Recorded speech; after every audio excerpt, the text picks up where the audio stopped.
ਅੱਜ ਪੰਜਾਬ ਦੇ ਖੇਤੀ ਸੰਕਟ ਤੇ ਭਾਰਤ ਦੀ ਇਕੋਨਮੀ ਨੂੰ ਲੈ ਕੇ ਅਸੀਂ ਗੱਲਬਾਤ ਕਰਾਂਗੇ। ਪ੍ਰੋਫੈਸਰ ਪ੍ਰੀਤਮ ਸਿੰਘ ਜੀ, ਤੁਹਾਡਾ ਬਹੁਤ-ਬਹੁਤ ਸਵਾਗਤ ਸਰ। ਜੀ ਆਇਆਂ ਨੂੰ, ਸਤਿ ਸ਼੍ਰੀ ਅਕਾਲ ਜੀ। ਸਤਿ ਸ਼੍ਰੀ ਅਕਾਲ ਜੀ, ਬਹੁਤ ਮਿਹਰਬਾਨੀ, ਥੈਂਕ ਯੂ।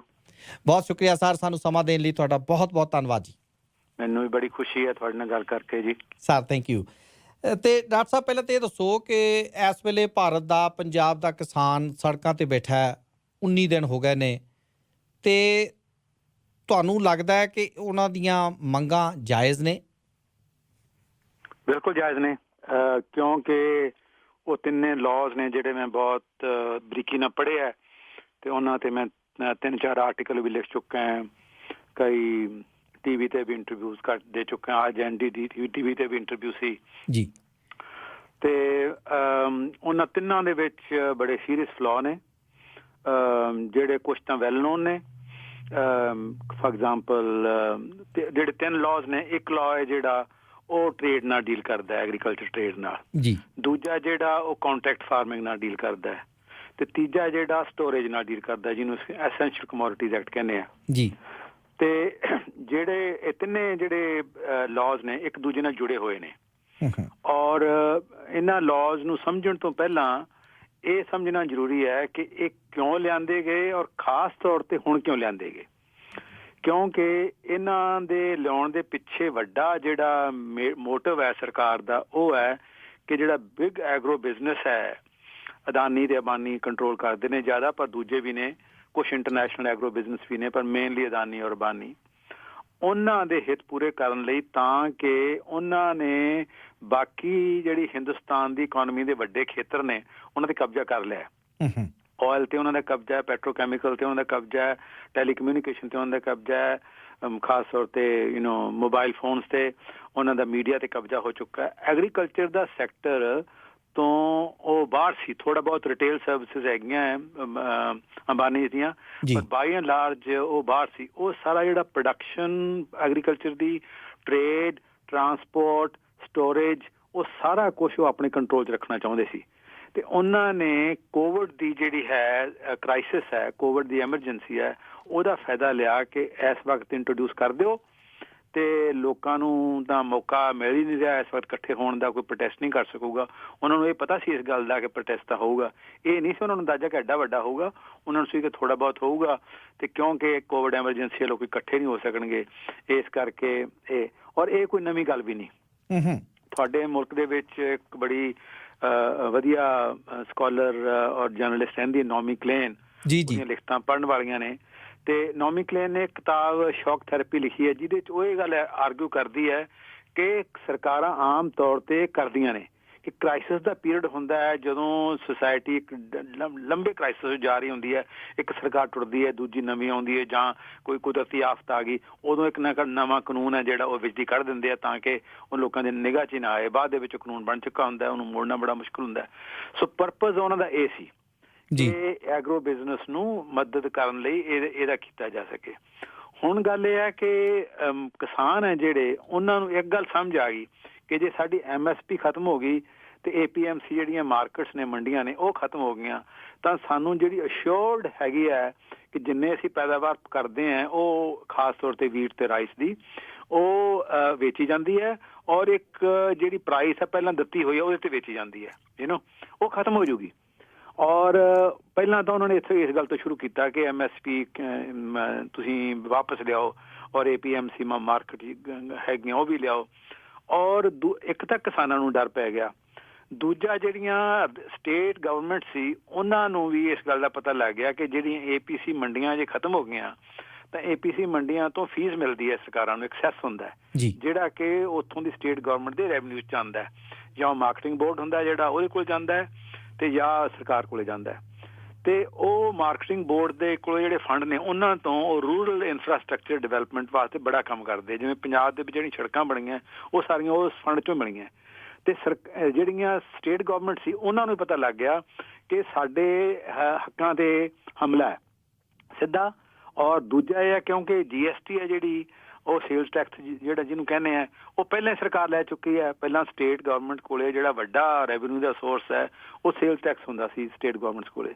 ਉਹਨਾਂ ਨੇ ਉਹਨਾਂ ਨੂੰ ਤੋੜ ਮਰੋੜ ਕੇ ਸੰਜੋੜ ਕੇ ਇਹ ਕਰ ਲਿਆ। ਮੈਂ ਤਾਂ ਉਦੋਂ ਵੀ ਲਿਖਿਆ ਸੀ ਕਿ ਸਰਕਾਰਾਂ ਨੂੰ ਸਟੇਟ ਗਵਰਨਮੈਂਟਸ ਨੂੰ ਅਪੋਜ਼ ਕਰਨਾ ਚਾਹੀਦਾ, ਇਹ ਬੜਾ ਵੱਡਾ ਅਟੈਕ ਹੈ। ਪਰ ਉਦੋਂ ਹੋ ਗਈ ਗੱਲ ਕਿ ਤੁਹਾਨੂੰ ਕੰਪਨਸੇਟ ਕਰ ਦਿਆਂਗੇ, ਹੁਣ ਕੰਪਨਸੇਟ ਕਰਨ ਬਾਰੇ ਮੁਸ਼ਕਿਲ ਆ ਰਹੀ ਹੈ। ਤਾਂ ਸਟੇਟ ਗਵਰਨਮੈਂਟਸ ਨੂੰ ਵੀ ਇਹਦੇ ਬਾਰੇ ਪਤਾ ਲੱਗਣ ਲੱਗ ਗਿਆ। ਤੀਜਾ ਇਹ ਸੀ ਕਿ ਜਿਹੜੀਆਂ ਰੀਜਨਲ ਪਾਰਟੀ ਸੀਗੀਆਂ ਉਹਨਾਂ ਨੂੰ ਵੀ ਇਹ ਲੱਗਣ ਲੱਗ ਗਿਆ ਕਿ ਇਹ ਤਾਂ ਇੱਕ ਕੱਲਾ ਇਕਨੋਮਿਕ ਏਜੰਡਾ ਨਹੀਂ ਹੈ, ਇੱਕ ਪੋਲੀਟੀਕਲ ਏਜੰਡਾ ਹੈ ਜਿਹੜਾ ਕਿ ਹਿੰਦੂ ਨੈਸ਼ਨਲਿਜ਼ਮ ਦਾ, ਕਿ ਹਿੰਦੂ ਨੈਸ਼ਨਲਿਜ਼ਮ ਹੈ ਸਾਰੇ ਕੰਟਰੀ ਨੂੰ ਸਾਰੀਆਂ ਤਾਕਤਾਂ ਸੈਂਟਰ ਦੇ ਕੋਲੀਆਂ ਕਰਨੀਆਂ ਚਾਹੁੰਦੇ ਹੈ ਤੇ ਇੱਕੋ ਕਿਸਮ ਦਾ ਜਿਹੜਾ ਨੈਸ਼ਨਲਿਜ਼ਮ ਹੈ ਹਿੰਦੂ ਨੈਸ਼ਨਲਿਜ਼ਮ। ਤੇ ਉਹਨਾਂ ਨੇ ਜਿਹੜਾ ਨਾਲ ਇਹ ਕਹਿਤਾ ਕਿ ਵਨ ਐਗਰੀਕਲਚਰ ਵਨ ਮਾਰਕੀਟ, ਤੇ ਇਸੇ ਤਰ੍ਹਾਂ ਹੀ ਜਿਹੜਾ ਇੱਕੋ ਲੈਂਗੁਏਜ ਹਿੰਦੀ ਨੂੰ ਇੰਪੋਜ਼ ਕਰਨਾ, ਸਾਰਾ ਕੁਛ ਉਸ ਏਜੰਡੇ ਦਾ ਹਿੱਸਾ ਹੈ। ਤੇ ਜਿਹੜੀਆਂ ਰੀਜਨਲ ਪਾਰਟੀਆਂ ਬੰਗਾਲ 'ਚ ਹੈ, ਤਾਮਿਲਨਾਡੂ 'ਚ ਹੈ, ਪੰਜਾਬ 'ਚ ਹੈ, ਕੇਰਲਾ 'ਚ ਹੈ, ਉਹ ਹੌਲੀ ਹੌਲੀ ਖਤਮ ਹੋ ਜਾਣਗੀਆਂ, ਉਹਨਾਂ ਨੂੰ ਵੀ ਅਟੈਕ ਕਰਨਾ ਸ਼ੁਰੂ ਹੋ ਗਿਆ। ਪਰ ਸਭ ਤੋਂ ਜਿਹੜਾ ਮਹੱਤਵਪੂਰਨ ਪ੍ਰੋਟੈਸਟ ਕੀਤਾ ਉਹ ਕਿਸਾਨਾਂ ਨੇ ਕੀਤਾ ਜੀ। ਔਰ ਖੁਸ਼ੀ ਦੀ ਗੱਲ ਇਹ ਹੈ ਕਿ ਕਿਸਾਨ ਜਥੇਬੰਦੀਆਂ ਅਲੱਗ-ਅਲੱਗ ਬੈਕਗਰਾਊਂਡ ਚੋਂ ਆਉਂਦੀਆਂ, ਕੋਈਆਂ ਲੈਫਟ ਤੋਂ ਇੰਸਪਾਇਰਡ ਨੇ, ਕੋਈ ਗੁਰੂਆਂ ਦੀ ਸਿੱਖਿਆ ਤੋਂ ਇੰਸਪਾਇਰਡ ਨੇ, ਪਰ ਉਹਨਾਂ ਨੇ ਬੜੀ ਸੂਝ ਦਾ, ਬੜੀ ਮੈਚੁਰਿਟੀ ਦਾ ਤੇ ਬੜੀ ਸਿਆਣਪ ਦਾ ਸਬੂਤ ਦਿੱਤਾ ਕਿ ਉਹ ਇਕੱਠੇ ਹੋ ਗਏ ਕਿ ਸਾਡੇ ਹੋਰ ਆਪਸ ਦੇ ਵਿੱਚ ਬੇਸ਼ੱਕ ਡਿਫਰੈਂਸਿਸ ਹੋਣ ਪਰ ਇਹਨਾਂ 3 ਲਾਜ਼ ਨੂੰ ਅਸੀਂ ਅਪੋਜ਼ ਕਰਨਾ। 2 ਲਾਜ਼ ਉਹਨਾਂ ਨੇ ਹੋਰ ਨਾਲ ਜੋੜ ਰਹੇ। ਇੱਕ ਹੈਗਾ ਪੋਲਿਊਸ਼ਨ ਦਾ ਲਾਅ ਜਿਹੜਾ ਪਾਸ ਕੀਤਾ ਸੀ ਸਰਕਾਰ ਨੇ, ਉਹ ਸੀਗਾ ਕਿ ਪੋਲਿਊਸ਼ਨ ਕਰਕੇ ਜਿਹੜਾ ਪਰਾਲੀ ਜਿਹੜੀ ਸਾੜੀ ਜਾਂਦੀ ਹੈ ਪੰਜਾਬ ਦੇ ਵਿੱਚੋਂ ਤੇ ਉਹ ਦਿੱਲੀ ਦੇ ਵਿੱਚ ਪੋਲਿਊਸ਼ਨ ਹੁੰਦਾ ਹੈ। ਔਰ ਹਾਲਾਂਕਿ ਹੁਣ ਸਾਇੰਟੀਫਿਕ ਪ੍ਰੂਵ ਹੋ ਚੁੱਕਾ ਹੈ ਕਿ ਪੰਜਾਬ ਤੋਂ ਜਾ ਨਹੀਂ ਸਕਦੀ। ਉਹਦਾ ਵੱਡਾ ਕਾਰਨ ਹੈ ਦਿੱਲੀ ਦੇ ਵਿੱਚ ਜਿਹੜੀ ਕੰਸਟਰਕਸ਼ਨ ਹੋ ਰਹੀ ਹੈ ਔਰ ਦਿੱਲੀ 'ਚ ਜਿਹੜਾ ਟ੍ਰੈਫਿਕ ਹੈ ਉਹਦਾ ਵੱਡਾ ਕਾਰਨ ਹੈ। ਪਰ ਕਿਉਂਕਿ ਜਿਹੜੀ ਦਿੱਲੀ ਦੀ ਸਰਕਾਰ ਵੀ ਹੈ, ਕੇਜਰੀਵਾਲ ਦੀ ਵੀ, ਔਰ ਸੈਂਟਰਲ ਗਵਰਨਮੈਂਟ, ਉਹ ਆਪ ਨਹੀਂ ਰਿਸਪੋਂਸੀਬਿਲਿਟੀ ਲੈਣਾ ਚਾਹੁੰਦੇ, ਉਹ ਦੂਜਿਆਂ ਦੇ ਦੋਸ਼ ਲੈ ਕੇ ਕਿ ਉੱਧਰੋਂ ਉਹ ਪਰਾਲੀ ਸਾੜਦੇ ਹੈ ਤੇ ਇਸ ਕਰਕੇ ਸਾਡੇ ਕੋਲੇ ਉਹ ਜਿਹੜੀ ਪੋਲਿਊਟਡ ਹਵਾ ਆਉਂਦੀ ਹੈ ਉਹ ਦਿੱਲੀ ਨੂੰ ਖਰਾਬ ਕਰਦੀ ਹੈ। ਤੇ ਉਹਦੇ ਤੇ ਸੀਗਾ ਕਿ 1 ਕਰੋੜ ਰੁਪਏ ਤੱਕ ਜੁਰਮਾਨਾ ਹੋ ਸਕਦਾ ਹੈ। ਤੀਜਾ ਸੀ ਬਿੱਲਾਂ ਦਾ, ਕਿ ਇਲੈਕਟ੍ਰਿਸਿਟੀ ਬਿੱਲਾਂ ਦਾ, ਕਿ ਉਹ ਪ੍ਰਾਈਵੇਟਾਈਜ਼ ਕਰ ਦੇਣੇ ਹੈ ਤੇ ਉਹਦੇ ਨਾਲ ਕੁਦਰਤੀ ਰੇਟ ਵਧਣਗੇ। ਤਾਂ ਕਿਸਾਨਾਂ ਨੇ ਇਹ 5 ਮੰਗਾਂ ਰੱਖੀਆਂ ਕਿ 5 ਲਾਅ ਹੈ, ਤੁਸੀਂ ਇਹ ਕਰੋ, ਇਹਨਾਂ ਨੂੰ ਖਤਮ। ਪਹਿਲਾਂ ਤਾਂ ਜੇ ਹੁਣ ਇਹ ਕਿਉਂਕਿ ਜੂਨ ਦੇ ਵਿੱਚ ਲਹਿਰ ਸ਼ੁਰੂ ਹੋਈ ਹੈ, ਹੁਣ ਦਸੰਬਰ ਆ ਗਿਆ, ਇਸ ਪੀਰੀਅਡ ਦੇ ਵਿੱਚ ਬੜਾ ਡੂੰਘਾ ਲਰਨਿੰਗ ਪ੍ਰੋਸੈਸ ਹੋਇਆ। ਕਿਸਾਨ ਜਥੇਬੰਦੀਆਂ ਨੂੰ ਵੀ ਸਮਝ ਆਈ ਹੈ, ਸਰਕਾਰ ਨੂੰ ਵੀ ਹੌਲੀ ਹੌਲੀ ਸਮਝ ਆਈ ਹੈ। ਇੰਟਰਸਟਿੰਗ ਗੱਲ ਹੈ, ਇਸ ਬਾਰੇ ਵੀ ਮੈਂ ਤੁਹਾਨੂੰ ਦੱਸੂਗਾ ਸਰਕਾਰ ਨੂੰ ਵੀ ਕਿਵੇਂ ਸਮਝ ਆਈ ਹੈ। ਕਿਸਾਨ ਜਥੇਬੰਦੀਆਂ ਨੂੰ ਇਹ ਗੱਲ ਸਮਝ ਆ ਗਈ ਕਿ ਜੇ ਅਸੀਂ ਇਹ ਕਹਿੰਦੇ ਹਾਂ ਕਿ ਜੋ ਮਿਨੀਮਮ ਸਪੋਰਟ ਪ੍ਰਾਈਸ ਹੋਣੀ ਚਾਹੀਦੀ ਹੈ ਜਾਂ APMC ਮੰਡੀਆਂ ਰੱਖਣੀਆਂ ਚਾਹੀਦੀਆਂ, ਇਹਦੇ ਨਾਲ ਗੱਲ ਬਣਦੀ ਨਹੀਂ। ਇਹਦੇ ਨਾਲ ਗੱਲ ਇਸ ਕਰਕੇ ਨਹੀਂ ਬਣਦੀ ਕਿਉਂਕਿ ਜੇ APMC ਮੰਡੀ ਰਹਿੰਦੀ ਹੈ ਤੇ ਉਹਦੇ ਨਾਲ ਦੂਜੀ ਪ੍ਰਾਈਵੇਟ ਮੰਡੀ ਵੀ ਰਹਿੰਦੀ ਹੈ। ਤਾਂ ਸ਼ੁਰੂ ਦੇ ਵਿੱਚ ਜਿਹੜੀ ਪ੍ਰਾਈਵੇਟ ਮੰਡੀ ਹੈ, ਸਰਕਾਰ ਉਸ ਪ੍ਰਾਈਵੇਟ ਮੰਡੀ ਵਾਲਿਆਂ ਨੂੰ ਇਨਸੈਂਟਿਵ ਦੇ ਸਕਦੇ ਹੈ ਕਿ ਪਹਿਲੇ ਸਾਲ 2 ਸਾਲ ਜਿੰਨੀ APF ਮੰਡੀ ਦੇ ਵਿੱਚ ਪ੍ਰੋਕਿਉਰਮੈਂਟ ਦੀ ਕੀਮਤ ਤੇ ਵਿਕਦੀ ਹੈ, ਤੁਸੀਂ ਉਹਦੇ ਨਾਲ ਥੋੜ੍ਹਾ ਜਿਹਾ 10 ਰੁਪਏ 20 ਰੁਪਏ ਵੱਧ ਦੇ ਦਿਓ ਤੇ 2-3 ਸਾਲ ਕਰਨਗੇ, ਉਹ ਘਾਟਾ ਵੀ ਵਹਿ ਸਕਦੇ ਆ ਵੱਡੀਆਂ ਕਾਰਪੋਰੇਸ਼ਨਸ ਨੇ। ਉਦੋਂ ਬਾਅਦ APMC ਮੰਡੀਆਂ ਡਿਸਟਰੋਏ ਹੋ ਜਾਣਗੀਆਂ ਕਿਉਂਕਿ ਕਿਸਾਨ ਜਾਣਗੇ ਨਹੀਂ ਉਹਨਾਂ ਕੋਲੇ, ਤਾਂ ਫਿਰ ਅਲਟੀਮੇਟਲੀ ਸਿਰਫ ਉਹਨਾਂ ਕੋਲ ਰਹਿ ਜਾਣਗੇ। ਉਹਨਾਂ ਨੂੰ ਸਮਝ ਆ ਗਈ ਇਹ ਗੱਲ ਕਿ ਕੱਲੀ ਇਹਦੇ ਨਾਲ ਨਹੀਂ ਗੱਲ ਬਣਨੀ। ਇਸੇ ਤਰ੍ਹਾਂ ਹੀ ਜਿਹੜਾ ਸੀਗਾ ਕਿ ਮਿਨੀਮਮ ਸਪੋਰਟ ਪ੍ਰਾਈਸ ਦਾ, ਕਿ ਜੇ ਮਿਨੀਮਮ ਸਪੋਰਟ ਪ੍ਰਾਈਸ ਮੰਗ ਵੀ ਲਈਏ ਪਰ ਉਹਦੇ ਨਾਲ ਜਿਹੜਾ ਦੂਜਾ ਕਲੌਜ਼ ਹੈਗਾ ਲਾਅ ਦੇ ਵਿੱਚ ਕਿ ਰਿਮੂਨਰੇਟਿਵ ਪ੍ਰਾਈਸ, ਜਿਹੜੀ ਕਿ ਫਾਰਮਰ ਦੇ ਵਿੱਚ ਤੇ ਇੱਕ ਟਰੇਡਰ ਹੈ ਜਾਂ ਐਗਰੋ ਬਿਜ਼ਨਸ ਐਂਟੀਟੀ, ਉਹਦੇ 'ਚ ਐਗਰੀਮੈਂਟ ਹੋਣੀ ਚਾਹੀਦੀ ਹੈ। ਔਰ ਜੇ ਉਹ ਨਾ ਰਹਿੰਦੀ ਹੈ ਤਾਂ ਜੇ ਕਿਸੇ ਕਿਸਾਨ ਨੇ ਉਹ ਐਗਰੀਮੈਂਟ ਕਰ ਲਿਆ ਤੇ ਉਹ ਐਗਰੀਮੈਂਟ ਕਰਨ ਤੋਂ ਬਾਅਦ ਉਹਨੂੰ ਲੱਗੇ ਕਿ ਜੋ ਪ੍ਰਾਈਸ ਇਹ ਦੇ ਰਹੇ ਨੇ ਜਾਂ ਇਸ ਐਗਰੀਮੈਂਟ ਦੇ ਵਿੱਚ ਹੈਗੀ ਹੈ ਉਹਦੇ ਨਾਲੋਂ ਮਿਨੀਮਮ ਸਪੋਰਟ ਪ੍ਰਾਈਸ ਜ਼ਿਆਦਾ ਹੈ ਔਰ ਉਹ APMC ਮੰਡੀ ਕੋਲੇ ਲੈ ਕੇ ਜਾਊਗਾ ਤਾਂ ਲਿਜਾ ਨਹੀਂ ਸਕੂਗਾ ਕਾਨੂੰਨ ਤੌਰ ਤੇ, ਕਿਉਂਕਿ ਜਿਹੜੀ ਕੰਪਨੀ ਹੈ ਉਹਦੇ ਤੇ ਮੁਕੱਦਮਾ ਕਰ ਦੇਗੀ ਕਿ ਸਾਡੇ ਨਾਲ ਐਗਰੀਮੈਂਟ ਹੋਇਆ ਤੇ ਜੇ ਤੂੰ ਐਗਰੀਮੈਂਟ ਤੋੜੇਗਾ ਤਾਂ ਮੁਕੱਦਮਾ। ਔਰ ਮੁਕੱਦਮੇ ਵਾਸਤੇ ਉਹਨਾਂ ਕੰਪਨੀਆਂ ਕੋਲੇ ਬਹੁਤ ਵੱਡੇ ਵਕੀਲ ਨੇ, ਮਹਿੰਗੇ ਵਕੀਲ ਨੇ, ਔਰ ਜਿਹੜਾ ਛੋਟਾ ਕਿਸਾਨ ਹੈ, ਈਵਨ ਵੱਡਾ ਕਿਸਾਨ ਵੀ ਉਹਨਾਂ ਦਾ ਮੁਕਾਬਲਾ ਨਹੀਂ ਕਰ ਸਕਦਾ। ਤਾਂ ਇਹ ਹੌਲੀ ਹੌਲੀ ਕਿਸਾਨਾਂ ਨੂੰ ਇਹ ਗੱਲ ਸਮਝ ਆਈ ਕਿ ਇਹ ਇਕੱਲੇ ਬਦਲਣ ਨਾਲ ਨਹੀਂ ਗੱਲ ਬਣਨੀ, ਇਹ ਲਾਅ ਸਾਰੇ ਚੇਂਜ ਹੋਣੇ ਚਾਹੀਦੇ ਆ। ਉਹ ਇਸ ਗੱਲ ਤੇ ਪਹੁੰਚ ਗਏ। ਸਰਕਾਰ ਨੂੰ ਵੀ ਇਸ ਗੱਲ ਦੀ ਸਮਝ ਆ ਗਈ ਕਿ ਇਹਦੇ ਵਿੱਚ ਟੁੱਟੀਆਂ ਤਾਂ ਹੈਗੀਆਂ, ਕਿ ਜਿਹੜਾ ਮਿਨੀਮਮ ਸਪੋਰਟ ਪ੍ਰਾਈਸ ਤੋਂ ਬਿਨਾਂ ਕਿਸਾਨ ਹੈ ਜਿਹੜੇ ਸੰਤੁਸ਼ਟ ਨਹੀਂ ਹੋਣਗੇ। ਮੰਡੀਆਂ ਤੋਂ ਸੈਸ ਜਿਹੜੀ ਲਾ ਲਈ ਅਸੀਂ, ਉਹ ਵੀ ਰਾਜ ਸਰਕਾਰਾਂ ਨਾ ਖੁਸ਼ ਨੇ, ਈਵਨ ਬੀਜੇਪੀ ਦੀਆਂ ਸਰਕਾਰਾਂ ਵੀ ਨਾ ਖੁਸ਼ ਨੇ ਕਿ ਉਹਨਾਂ ਦਾ ਜਿਹੜਾ ਰੈਵਨਿਊ ਸੋਰਸ ਖਤਮ ਹੋ ਗਿਆ। ਉਹਨਾਂ ਨੂੰ ਇਹ ਵੀ ਪਤਾ ਲੱਗ ਗਿਆ ਕਿ ਡਿਸਪਿਊਟ ਰੈਜ਼ੋਲੂਸ਼ਨ ਐਕਟ ਉਹਦੇ 'ਚ, ਕਿ ਜੇ ਕਿਸਾਨ ਦਾ ਤੇ ਐਗਰੋ ਬਿਜ਼ਨਸ ਐਂਟਿਟੀ ਦਾ ਆਪਸ ਦੇ ਵਿੱਚ ਡਿਸਪਿਊਟ ਹੋ ਜਾਵੇ, ਕਿ ਉਹ ਕਵੇ ਕਿ ਉਹਨਾਂ ਉਹ ਜਿਹੜਾ ਐਗਰੀਮੈਂਟ ਉਹਦੇ 'ਚ ਵੀ ਲਿਖਿਆ ਹੋਊਗਾ ਕਿ ਜਿਹੜੀ ਕੁਆਲਿਟੀ ਹੈ ਉਹਦਾ ਗ੍ਰੇਡ ਕੀ ਹੋਊਗਾ, ਉਹਦਾ ਕੁਆਲਿਟੀ ਕੀ ਹੋਊਗੀ। ਉਹਨਾਂ ਇਸ਼ੂ ਤੇ ਜੇ ਡਿਸਪਿਊਟ ਹੋ ਜਾਵੇ ਤਾਂ ਉਹ SDM ਕੋਲੇ ਜਾ ਸਕਦੇ ਆ। ਅੱਛਾ, ਉੱਥੇ ਨਾਲ ਇਹ ਹੈ ਕਿ ਉੱਥੇ 25,000 ਤੋਂ 1 ਲੱਖ ਤੱਕ ਜੁਰਮਾਨਾ ਹੋ ਸਕਦਾ ਹੈ ਜਿਹੜੀ ਧਿਰ ਹੈ ਉਸ ਐਗਰੀਮੈਂਟ ਨੂੰ ਤੋੜੂਗੀ। ਤੇ ਉਸ ਤੋਂ ਬਾਅਦ ਡਿਸਪਿਊਟ ਹੋਣ ਤੋਂ ਬਾਅਦ, ਡਿਸਪਿਊਟ ਰੈਜ਼ੋਲੂਸ਼ਨ ਸੈਟਲ ਤੋਂ ਬਾਅਦ ਇੱਕ ਦਿਨ ਜੇ ਵੱਧ ਲੈ ਗਿਆ ਤਾਂ 10,000 ਤੋਂ 25,000 ਦਿਨ ਦੇ ਹਿਸਾਬ ਨਾਲ ਜੁਰਮਾਨਾ ਹੋ ਸਕਦਾ ਹੈ। ਉੱਥੇ ਵੀ ਉਹ ਵੀ ਮਤਲਬ ਦੂਜਾ ਸਰਕਾਰ ਨੂੰ ਪਤਾ ਲੱਗ ਗਿਆ ਕਿ ਇਹ ਜਿਹੜਾ ਹੈ SDM ਹੈ ਜਿਹੜਾ ਉਹ ਐਡਮਿਨਿਸਟ੍ਰੇਟਿਵ ਹੈ, ਉਹ ਸਰਕਾਰ ਦੇ ਹੱਥ ਲਿਆ, ਸਿਵਲ ਕੋਰਟ ਨਹੀਂ ਕਿ ਇਹਨੂੰ ਅਸੀਂ ਉਹਨਾਂ ਕੋਰਟ ਦੇ ਵਿੱਚ ਲੈ ਕੇ ਜਾਵਾਂਗੇ। ਤਾਂ ਸਰਕਾਰ ਨੇ ਹੌਲੀ ਹੌਲੀ ਇਹ ਗੱਲਾਂ ਮੰਨ ਲਈਆਂ, ਉਹਨਾਂ ਨੂੰ ਹੀ ਪਤਾ ਲੱਗ ਗਿਆ। ਪਰ ਹੁਣ ਗੱਲ ਇੱਥੇ ਪਹੁੰਚ ਗਈ ਕਿ ਸਰਕਾਰ ਨੂੰ ਇਹ ਤਾਂ ਪਤਾ ਲੱਗ ਗਿਆ ਕਿ ਇਹ ਜਿਹੜੀਆਂ ਤਰੁੱਟੀਆਂ ਨੇ ਇਹ ਸਾਨੂੰ ਵੀ ਸਮਝ ਆ ਗਈ ਹੈ, ਇਹ ਤੋਂ ਬਿਨਾਂ ਗੱਲ ਨਹੀਂ ਬਣਨੀ।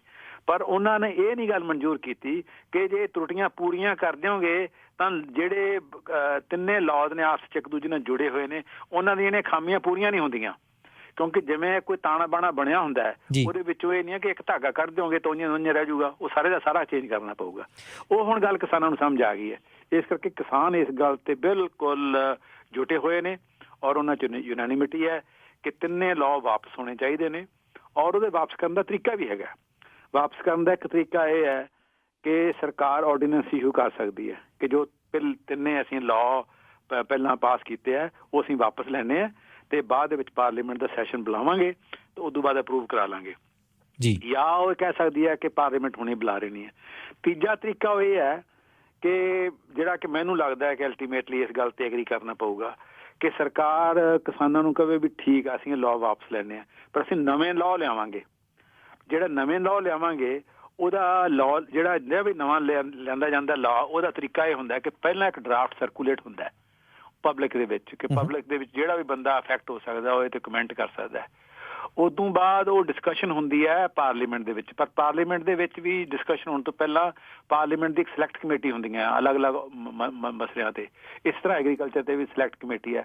ਉਹ ਸਿਲੈਕਟ ਕਮੇਟੀ ਦੇ ਵਿੱਚ ਪਾਰਲੀਮੈਂਟ ਦੇ ਮੈਂਬਰ ਹੁੰਦੇ ਆ ਜਿਹਦੇ 'ਚ ਲੰਮੀ ਚੌੜੀ ਡਿਬੇਟ ਹੋ ਸਕਦੀ, ਉਹ ਡਾਕੂਮੈਂਟਸ ਹੋਰ ਲਿਆ ਸਕਦੇ ਆ। ਉਸ ਤੋਂ ਬਾਅਦ ਰਿਫਾਰਮ ਹੋ ਕੇ ਪਾਰਲੀਮੈਂਟ 'ਚ ਵਾਪਸ ਆਉਂਦਾ ਹੈ। ਪਾਰਲੀਮੈਂਟ ਦੇ ਵਿੱਚ ਵੀ ਪਹਿਲਾਂ ਲੋਕ ਸਭਾ 'ਚ ਆਉਂਦਾ, ਉਸ ਤੋਂ ਬਾਅਦ ਰਾਜ ਸਭਾ ਜਾਂਦਾ ਹੈ। ਹੁਣ ਐਤਕੀ ਇਹਨਾਂ ਨੇ ਕੀ ਕੀਤਾ ਕਿ ਲੋਕ ਸਭਾ 'ਚ ਇਹਨਾਂ ਦੀ ਮੈਜੋਰਿਟੀ ਸੀ ਤੇ ਉੱਥੋਂ ਦਾ ਪਾਸ ਕਰਾ ਲਿਆ। ਰਾਜ ਸਭਾ 'ਚ ਇਹਨਾਂ ਨੂੰ ਸੀਗਾ ਕਿ ਸਾਡੀ ਮੈਜੋਰਿਟੀ ਨਹੀਂ ਸੀ, ਪਾਸ ਹੀ ਨਾ ਹੋਵੇ, ਉੱਥੇ ਮਤਲਬ ਧੱਕੇ ਨਾਲ ਹੀ ਪਾਸ ਕਰਾਤਾ। ਉੱਥੇ ਧੱਕੇ ਨਾਲ ਰੌਲੇ ਰੱਪੇ 'ਚ ਪਾਸ ਕਰਾਇਆ। ਤਾਂ ਇਹ ਸਰਕਾਰ ਜੇ ਇਹ ਆਫਰ ਕਰੇ ਕਿ ਅਸੀਂ ਇਹਨਾਂ ਨੂੰ ਲੈਣੇ ਵਾਪਸ, ਅਸੀਂ ਲਿਆਵਾਂਗੇ, ਤਾਂ ਕਿਸਾਨ ਇਸ ਗੱਲ ਤੇ ਸਹਿਮਤ ਹੋ ਜਾਣਗੇ ਕਿ ਤੁਸੀਂ ਠੀਕ ਹੈ ਨਵੇਂ ਲਾਅ ਲਿਆਓ, ਅਸੀਂ ਉਹਨਾਂ ਨਾਲ ਡਿਸਕਸ਼ਨ ਕਰਾਂਗੇ। ਕਿਉਂਕਿ ਜਦੋਂ ਨਵੇਂ ਲਾਅ 'ਚ ਡਿਸਕਸ਼ਨ ਹੋਣਗੀਆਂ ਜਿਹੜੇ ਸਾਰੇ ਉਹਨਾਂ 'ਚ ਤਰੁੱਟੀਆਂ ਨੇ ਉਹ ਸਾਹਮਣੇ ਆਉਣਗੀਆਂ। ਪਰ ਮੁਸ਼ਕਲ ਸਰਕਾਰ ਨੂੰ ਇਹ ਆ ਰਹੀ ਹੈ, ਦੋ ਮੁਸ਼ਕਲਾਂ ਆ ਰਹੀਆਂ। ਇੱਕ ਤਾਂ ਇਹ ਹੈ ਕਿ ਜਿਹੜੇ ਉਹਨਾਂ ਦੇ ਫੰਡਰਸ ਨੇ ਅਬਾਨੀ ਅਦਾਨੀ ਤੇ ਦੂਜੇ ਜਿਹੜੇ ਪਿੱਛੇ ਸੀ ਇਸ ਲਾਜ਼ ਨੂੰ ਲਿਆਉਣ ਦੇ, ਉਹ ਨਾਰਾਜ਼ ਹੋਣਗੇ ਸਾਡੇ ਨਾਲ। ਪਰ ਦੂਜੇ ਪਾਸੇ ਉਹਦੇ ਨਾਲ ਵੀ ਵੱਡੀ ਮੁਸ਼ਕਲ ਹੈ ਕਿ ਮੋਦੀ ਨੇ ਜਿਹੜਾ ਆਪਣਾ ਇਮੇਜ ਬਣਾਇਆ ਹੋਇਆ ਕਿ ਸਟਰੋਂਗ ਮੈਨ ਹੈ, ਉਹ ਜਿਹੜਾ ਵੀ ਕੋਈ ਫੈਸਲਾ ਲੈਂਦਾ ਵਾਪਸ ਨਹੀਂ ਲੈਂਦਾ। ਕਿ ਉਹਨਾਂ ਨੇ ਸਿਟੀਜ਼ਨ ਐਕਟ ਤੇ ਫੈਸਲਾ ਲਿਆ ਤੇ ਉੱਥੇ ਜਿਹੜਾ ਪ੍ਰੋਟੈਸਟ ਹੋਇਆ JNU 'ਚ ਉਹਨਾਂ ਨੂੰ ਕ੍ਰਸ਼ ਕਰਤਾ, ਸ਼ਹੀਨ ਬਾਗ 'ਚ ਜਿਹੜਾ ਪ੍ਰੋਟੈਸਟ ਹੋਇਆ ਉਹਨੂੰ ਕ੍ਰਸ਼ ਕਰਤਾ, ਜੰਮੂ ਕਸ਼ਮੀਰ 'ਚ 370 ਤੋੜ ਕੇ ਉਹਨੂੰ ਸਾਰੇ ਸਟੇਟ ਨੂੰ ਤੋੜ ਕੇ 3 ਯੂਨੀਅਨ ਟੈਰੀਟਰੀਜ਼ ਬਣਾ ਰਹੀਆਂ, ਉੱਥੇ ਲਾਕਡਾਊਨ ਕਰੀ ਰੱਖਿਆ ਤੇ ਉਹ ਕਿਤੇ ਉਹਨੂੰ ਹਾਰ ਨਹੀਂ ਹੋਈ। ਉਹਨੂੰ ਇਹ ਲੱਗਦਾ ਕਿ ਜੇ ਅਸੀਂ ਇਹ ਕਹਿਤਾ ਕਿ ਅਸੀਂ ਲਾਜ਼ ਵਾਪਸ ਲੈਣੇ ਆ ਤਾਂ ਇਹ ਲੱਗੂਗਾ ਕਿ ਉਹ ਸਟਰੋਂਗ ਮੈਨ ਵਾਲਾ ਗੱਲ ਨਹੀਂ ਰਹਿਣੀ ਤੇ ਜਿਹੜੇ ਉਹਦੇ ਸਪੋਰਟਰ ਹੈ ਉਹਨਾਂ ਦੇ ਵਿੱਚ ਜਿਹੜੀ ਉਹਦੀ ਛਵੀ ਬਣੀ ਵੀ ਹੈ ਉਹ ਖਤਮ ਹੋ ਜੂਗੀ। ਔਰ ਉਹਦੀ ਛਵੀ ਖਤਮ ਹੋਣ ਨਾਲ ਜਿਹੜਾ ਇੱਕ ਬਣਿਆ ਹੋਇਆ ਐਨਵਾਇਰਨਮੈਂਟ ਕਿ ਸਟਰੋਂਗ ਬੰਦਾ ਇਹਦੇ ਪਿੱਛੇ ਲੱਗਣਾ ਚਾਹੀਦਾ, ਉਹ ਵੀਕ ਹੋ ਜਾਊਗਾ। ਇਸ ਕਰਕੇ ਸਾਨੂੰ ਨੁਕਸਾਨ ਹੋਊਗਾ। ਪਰ ਇੱਕ ਤਰੀਕਾ ਮੋਦੀ ਇਹ ਕਰ ਸਕਦਾ ਹੈ ਕਿ ਉਹ ਕਵੇ ਕਿ ਮੈਂ ਤਾਂ ਕਿਸਾਨਾਂ ਨੂੰ ਬਹੁਤ ਪਿਆਰ ਕਰਦਾ ਹਾਂ, ਮੈਂ ਤਾਂ ਮੇਰੀ ਸਾਰੀ ਜ਼ਿੰਦਗੀ ਕਿਸਾਨਾਂ ਲਈ ਕੀਤੀ ਹੈ ਤੇ ਮੈਂ ਨਾ ਬੇਸ਼ੱਕ ਇਹਨਾਂ ਨਾਲ ਸਹਿਮਤ ਨਹੀਂ, ਪਰ ਕਿਉਂਕਿ ਮੈਂ ਇਹਨਾਂ ਦਾ ਆਦਰ ਸਤਿਕਾਰ ਕਰਦਾ ਤੇ ਮੈਂ ਵਾਪਸ ਲੈਣਾ ਤੇ ਮੈਂ ਦਿਲੋਂ ਚਾਹੁੰਦਾ ਹੈ ਕਿ ਇਹਨਾਂ ਲਈ ਸਭ ਤੋਂ ਕੁਝ ਕੀਤਾ ਜਾਵੇ, ਉਹਦਾ ਫਾਇਦਾ ਲੈਣ ਦੀ ਕੋਸ਼ਿਸ਼ ਕਰ ਸਕਦੇ ਆ ਜੇ ਇਹਨਾਂ ਲੌ ਕੀਤਾ। ਇਹ ਪੋਸੀਬਿਲਿਟੀ ਹੋ ਸਕਦੀ ਹੈ ਟਰਾਈ ਕਰਨ ਦੀ। ਦੂਜਾ ਆਲਟਰਨੇਟਿਵ ਇਹ ਹੈ ਕਿ ਰਿਪਰੈਸ਼ਨ ਕੀਤਾ ਜਾਵੇ, ਕਿ ਫੌਜ ਤੇ ਆਰਮੀ ਤੇ ਪੁਲਿਸ ਫੋਰਸ ਨੂੰ ਬੁਲਾਇਆ ਜਾਵੇ। ਜੇ ਸਰਕਾਰ ਨੇ ਉਹ ਤਰੀਕਾ ਅਡਾਪਟ ਕੀਤਾ ਤਾਂ ਇਹਦੇ ਸਿੱਟੇ ਬਹੁਤ ਬਹੁਤ ਬਹੁਤ ਬਹੁਤ ਹੀ ਭਿਆਨਕ ਨਿਕਲਣਗੇ। ਤਾਂ ਇਸ ਕਰਕੇ ਸਰਕਾਰ ਵੀ ਇਸ ਗੱਲ ਤੋਂ ਝਿਜਕ ਰਹੀ ਹੈ। ਉਹ ਬਦਨਾਮ ਕਰਨ ਦੀ ਕੋਸ਼ਿਸ਼ ਕਰ ਰਹੀ ਹੈ ਕਿ ਇਹਨਾਂ ਵਿੱਚ ਖਾਲਿਸਤਾਨੀ ਨੇ, ਇਹਨਾਂ ਵਿੱਚ ਨਕਸਲੀ ਨੇ। ਹੁਣ ਖਾਲਿਸਤਾਨੀ ਕਹਿਣਾ ਛੱਡਤਾ, ਕਿਉਂਕਿ ਜਦੋਂ ਖਾਲਿਸਤਾਨੀ ਕਹਿੰਦੇ ਸੀ ਤਾਂ ਜਿਹੜੇ ਰਾਜਸਥਾਨ ਦੇ ਵਿੱਚ ਔਰ ਹਰਿਆਣੇ ਦੇ ਵਿੱਚ ਕਿਸਾਨ ਸੀ ਉਹ ਕਹਿਣ ਲੱਗੇ ਕਿ ਸਾਡੇ ਭਰਾਵਾਂ ਨੂੰ ਖਾਲਿਸਤਾਨੀ ਕਹਿੰਦੇ ਆ, ਜੇ ਤੁਸੀਂ ਉਹਨਾਂ ਨੂੰ ਖਾਲਿਸਤਾਨੀ ਕਹਿੰਦੇ ਅਸੀਂ ਵੀ ਖਾਲਿਸਤਾਨੀ ਹਾਂ। ਉਹ ਸਰਕਾਰ ਨੂੰ ਉਲਟਾ ਪੈਣਾ ਸ਼ੁਰੂ ਹੋ ਗਈ ਗੱਲ ਤੇ ਉਹ ਤਾਂ ਹੁਣ ਛੱਡਤਾ। ਹੁਣ ਇਹ ਕੱਲ ਪਰਸੋਂ ਤੋਂ ਇਸ ਗੱਲ ਮਗਰ ਲੱਗੇ ਹੋਇਆ ਕਿ ਇਹ ਤਾਂ ਲੈਫਟ ਔਰ ਨਕਸਲਸ ਨੇ ਔਰ ਉਗਰਾਹ ਗਰੁੱਪ ਹੈ, ਉਹਦੀ ਨਕਸਲ ਬੈਕਗਰਾਊਂਡ ਹੈ। ਇਹਨਾਂ ਨੇ ਜਿਹੜੇ ਇੰਟਲੈਕਚੁਅਲਸ ਰਿਲੀਜ਼ ਵਾਸਤੇ ਹਿਊਮਨ ਰਾਈਟਸ ਡੇ ਤੇ ਉਹਨਾਂ ਦੇ ਇਸ਼ਤਿਹਾਰ ਲਾਏ, ਉਹਨਾਂ ਦੀ ਡਿਮਾਂਡ ਕੀਤੀ। ਇਹ ਇਕੱਲੇ ਕਿਸਾਨ ਨਹੀਂ ਗੇ। ਅੱਜ ਜਿਹੜੀ NDTV ਤੇ ਮੇਰੀ ਡਿਬੇਟ ਹੋਈ ਆ ਉਹਦੇ ਵਿੱਚ ਵੀ ਇਸੇ ਗੱਲ ਤੇ ਹੀ ਬਹਿਸ ਹੋਈ ਸੀ ਜੀ। ਤਾਂ ਮੈਂ ਕਹਿੰਦਾ ਸੀ ਕਿ ਸਾਡੇ ਲਈ ਤਾਂ ਇਹ ਮਾਣ ਦੀ ਗੱਲ ਹੋਣੀ ਚਾਹੀਦੀ ਹੈ ਕਿ 32 ਜਥੇਬੰਦੀਆਂ ਪੰਜਾਬ ਤੋਂ, ਉਹਨਾਂ ਦੀ ਅਲੱਗ-ਅਲੱਗ ਬੈਕਗਰਾਊਂਡ ਹੈ। ਕੋਈ ਕਿਸੇ ਦੀ ਖੱਬੇ ਪੱਕੀ ਹੈ, ਕਿਸੇ ਦੀ ਗੁਰੂਆਂ ਤੋਂ ਪ੍ਰਭਾਵਿਤ ਹੈ, ਕੋਈ ਨਾਨ ਰਿਲੀਜੀਅਸ ਹੈ ਔਰ ਉਹ ਬੇਸ਼ੱਕ ਉਹ ਵੱਖ-ਵੱਖ ਨੇ ਪਰ ਉਹ ਇਸ ਮਾਮਲੇ ਤੇ ਇਕੱਠੇ ਹੋ ਗਏ ਆ। ਇਹ ਤਾਂ ਐਗਜ਼ਾਮਪਲ ਹੈ ਪਲੂਰਲਿਜ਼ਮ ਦੀ ਔਰ ਡੈਮੋਕ੍ਰੇਸੀ ਦੀ ਕਿ ਤੁਹਾਡੇ ਡਿਫਰੈਂਸ ਹੋਣ ਦੇ ਬਾਅਦ ਵੀ ਤੁਸੀਂ ਕੁਝ ਮੁੱਦਿਆਂ ਤੇ ਇਕੱਠੇ ਹੋ ਸਕਦੇ ਆ। ਇਹਨੂੰ ਸਾਨੂੰ ਐਪਰੀਸ਼ੀਏਟ ਕਰਨਾ ਚਾਹੀਦਾ, ਅਪਲਾਉਡ ਕਰਨਾ ਚਾਹੀਦਾ, ਵੈਲਕਮ ਕਰਨਾ ਚਾਹੀਦਾ। ਉਹ NDTV ਵਾਲਿਆਂ ਨੂੰ ਬੜਾ ਚੰਗਾ ਲੱਗਾ, ਉਹਨਾਂ ਨੇ ਹੁਣ ਟਵਿੱਟਰ ਤੇ ਮੇਰਾ ਕਮੈਂਟ ਪਾਇਆ ਹੋਇਆ, ਉਹ ਸਰਕੂਲੇਟ ਹੋ ਰਿਹਾ ਕਿ ਇਹ ਗੱਲ ਬਿਲਕੁਲ ਠੀਕ ਹੈ ਕਿ ਪਲੂਰਲਿਜ਼ਮ ਦੀ ਗੱਲ ਹੋਣੀ ਚਾਹੀਦੀ ਹੈ।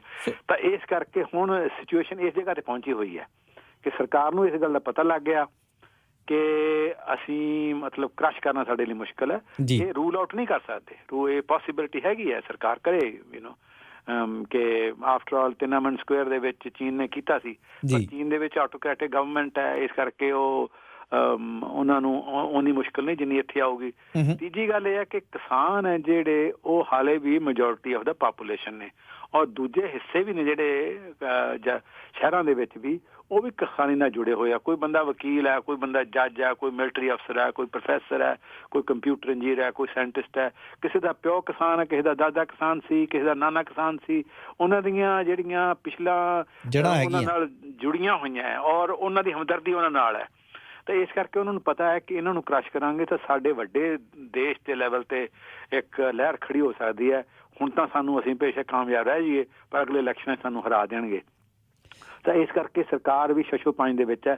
ਪਹਿਲੀ ਵਾਰ ਇਹ ਹੋਈ ਹੈ ਕਿ ਸਰਕਾਰ ਸ਼ਸ਼ੋਪੰਜ ਦੇ ਵਿੱਚ ਪਈ ਹੈ। ਬਿਲਕੁਲ ਪਹਿਲਾਂ ਜਿਹੜਾ ਵੀ ਉਹਨਾਂ ਦੇ ਖਿਲਾਫ ਉੱਠਦਾ ਸੀ ਉਹਨੂੰ ਦਬਾ ਦਿੰਦੇ ਸੀ। ਦੂਜੀ ਇਸ ਮੂਵਮੈਂਟ ਦੀ ਇੱਕ ਇਹ ਬੜੀ ਵੱਡੀ ਪ੍ਰਾਪਤੀ ਹੈ ਕਿ ਇਹਨਾਂ ਨੇ ਐਗਰੋ ਬਿਜ਼ਨਸ ਤੇ ਸਿੱਧਾ ਅਟੈਕ ਕਰਨਾ ਸ਼ੁਰੂ ਕਰਤਾ। ਕਿ ਇਦੋਂ ਪਹਿਲਾਂ ਕੋਈ ਵੀ ਕਿਸਾਨੀ ਲਹਿਰ ਸੀ ਜਿਹੜੀ ਕਿ ਪੂੰਜੀਪਤੀਆਂ ਤੇ ਅਟੈਕ ਨਹੀਂ ਕਰਦੀ ਸੀ, ਉਹਨਾਂ ਨੇ ਹੁਣ ਉਹਨਾਂ ਦੇ ਪੈਟਰੋਲ ਪੰਪ ਤੇ, ਉਹਨਾਂ ਦੇ ਟੋਲ ਟੈਕਸ ਜਿੱਥੇ ਸੀਗੇ ਲੱਗਦੇ ਸੀ, ਉਹਨਾਂ ਤੇ ਸਿੱਧਾ ਅਟੈਕ ਕਰਨਾ ਸ਼ੁਰੂ ਕਰਤਾ। ਉਹਨਾਂ ਨੂੰ ਇਕਨੋਮਿਕ ਨੁਕਸਾਨ ਸ਼ੁਰੂ ਕਰਤਾ। ਤਾਂ ਸਰਕਾਰ ਇਸ ਗੱਲ ਤੋਂ ਵੀ ਝੁਕੇਗੀ ਕਿ ਜੇ ਇਹ ਇਸ ਤਰ੍ਹਾਂ ਇਹਨਾਂ ਨਾਲ ਟਕਰਾ ਰਹੀ ਤਾਂ ਇਹ ਐਂਟੀ ਕੈਪੀਟਲਿਸਟ ਮੂਵਮੈਂਟ ਬਣ ਜਾਏਗੀ ਸਾਰੀ ਦੀ ਸਾਰੀ। ਜਿਹੜੇ ਸਾਡੇ ਸੁਪਨੇ ਸੀਗੇ ਉਹ ਤਾਂ ਸਾਰੇ ਚਕਨਾਚੂਰ ਹੋ ਜਾਣਗੇ। ਤੁਸੀਂ ਇੱਕ ਆਰਟੀਕਲ ਵੀ ਲਿਖਿਆ ਜਿਹਦੇ ਵਿੱਚ ਤੁਸੀਂ ਲਿਖਿਆ ਕਿ BJP ਦੀਆਂ ਜਿਹੜੀਆਂ ਫਾਰਮਿੰਗ ਪਾਲਿਸੀਜ਼ ਨੇ ਉਹ deepening agro business and capitalism and centralisation, ਜਿਹੜਾ ਇਕਨੋਮਿਕ ਤੇ ਪਾਲਿਸੀ ਵੀਕਲੀ ਦੇ ਵਿੱਚ ਛਪਿਆ ਜੀ, ਮੈਂ ਉਹ ਪੜ੍ਹ ਰਿਹਾ ਸੀਗਾ। ਉਹਦੇ ਹਵਾਲੇ ਦੇ ਨਾਲ ਸਾਨੂੰ ਦੱਸੋ ਵੀ ਜਿਹੜਾ ਐਗਰੋ ਬਿਜ਼ਨਸ ਜਿਹੜਾ ਇੰਟਰੋਡਿਊਸ ਹੋ ਰਿਹਾ ਇਹ ਕਿਸਾਨ ਕਿਉਂ ਨਹੀਂ ਕਰ ਸਕਦੇ? ਐਗਰੋ ਬਿਜ਼ਨਸ ਇਸ ਕਰਕੇ ਨਹੀਂ ਕਰ ਸਕਦੇ ਕਿਉਂਕਿ ਜਿਹੜਾ ਕਿਸਾਨ ਹੈ ਉਹ ਬਹੁਤ ਛੋਟਾ ਹੈ। 86% ਜਿਹੜੇ ਕਿਸਾਨ ਨੇ ਉਹਨਾਂ ਦੀ ਜ਼ਮੀਨ 2 ਹੈਕਟੇਅਰ ਤੋਂ ਘੱਟ ਹੈ। ਜਿਹੜੇ ਜਿਹਨਾਂ ਨੂੰ ਅਸੀਂ ਕਹਿੰਦੇ ਹਾਂ ਮਾਰਜਨਲ ਫਾਰਮਰ ਉਹ ਹੁੰਦੇ 0 ਤੋਂ 1 ਹੈਕਟੇਅਰ ਤੱਕ, ਤੇ ਜਿਹੜੇ ਹੁੰਦੇ 1 ਤੋਂ 2 ਹੈਕਟੇਅਰ। 2 ਹੈਕਟੇਅਰ ਦਾ ਮਤਲਬ ਹੈ ਕੋਈ 5 ਏਕੜ ਵੱਧ ਤੋਂ ਵੱਧ। 86% ਕਿਸਾਨ ਹੈ ਜਿਹੜੇ ਇਸ ਕੈਟੇਗਰੀ 'ਚ ਆਉਂਦੇ ਇੰਡੀਆ ਲੈਵਲ ਤੇ। ਪੰਜਾਬ ਦੇ ਵਿੱਚ ਥੋੜ੍ਹੇ ਜਿਹੇ ਘੱਟ ਨੇ, ਪੰਜਾਬ ਦੇ ਵਿੱਚ ਕੋਈ 66% ਨੇ, ਹਰਿਆਣਾ 'ਚ ਕੋਈ 68% ਨੇ, ਪਰ ਮੈਜੋਰਿਟੀ ਆਫ ਦਾ ਕਿਸਾਨ ਹੈ ਜਿਹੜੇ ਉਸ ਲੈਵਲ ਤੇ ਨੇ। ਉਹ ਛੋਟਾ ਕਿਸਾਨ ਇਹ ਪੋਸੀਬਿਲਿਟੀ ਨਹੀਂ ਹੈਗੀ ਕਿ ਉਹ ਦੇਖੇ ਕਿ ਮੈਂ ਮੋਗੇ ਕੋਲੇ, ਮੇਰਾ ਪਿੰਡ ਤਾਂ ਮੋਗੇ ਕੋਲੇ ਹੈ ਪਰ ਮਹਾਰਾਸ਼ਟਰ ਦੇ ਵਿੱਚ ਕੀਮਤ ਜ਼ਿਆਦਾ ਵਿਕ ਰਹੀ, ਮੈਂ ਚੱਕ ਕੇ ਉੱਥੇ ਲੈ ਜਾ। ਓਕੇ, ਕੋਈ ਸਾਧਨ ਨਹੀਂ ਹੈ। ਇਹ ਕਹਿਣ ਦੀ ਗੱਲ ਹੈ ਜਿਹੜਾ ਸਰਕਾਰ ਇਹ ਕਹਿ ਰਹੀ ਕਿ ਫਰੀडम ਹੈ ਕਿਸਾਨਾਂ ਨੂੰ ਕਿ ਉਹ ਜਿੱਥੇ ਲੋਕਲ ਮੰਡੀ 'ਚ ਲਿਜਾਣ ਦੀ ਬਜਾਏ ਕਿਸੇ ਹੋਰ ਮੰਡੀ 'ਚ ਲੈ ਕੇ ਜਾ ਸਕਦੇ ਆ। ਇੱਕ ਵੱਡਾ ਕਿਸਾਨ ਹੈ ਜਿਹਦੀ 500 ਏਕੜ ਜ਼ਮੀਨ ਹੈ, 400 ਏਕੜ ਜ਼ਮੀਨ ਹੈ, ਉਹ ਹੋ ਸਕਦਾ ਇਹਦਾ ਫਾਇਦਾ ਲੈ ਵੀ ਲਵੇ।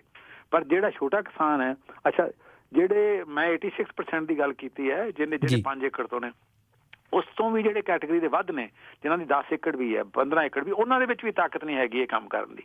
ਇਸ ਕਰਕੇ ਇਹ ਤਾਂ ਬਿਲਕੁਲ ਬਨਾਵਟੀ ਗੱਲ ਹੈ ਕਿ ਕਿਸਾਨ ਇਸ ਚੀਜ਼ ਦਾ ਫਾਇਦਾ ਲੈ ਸਕਦੇ ਆ।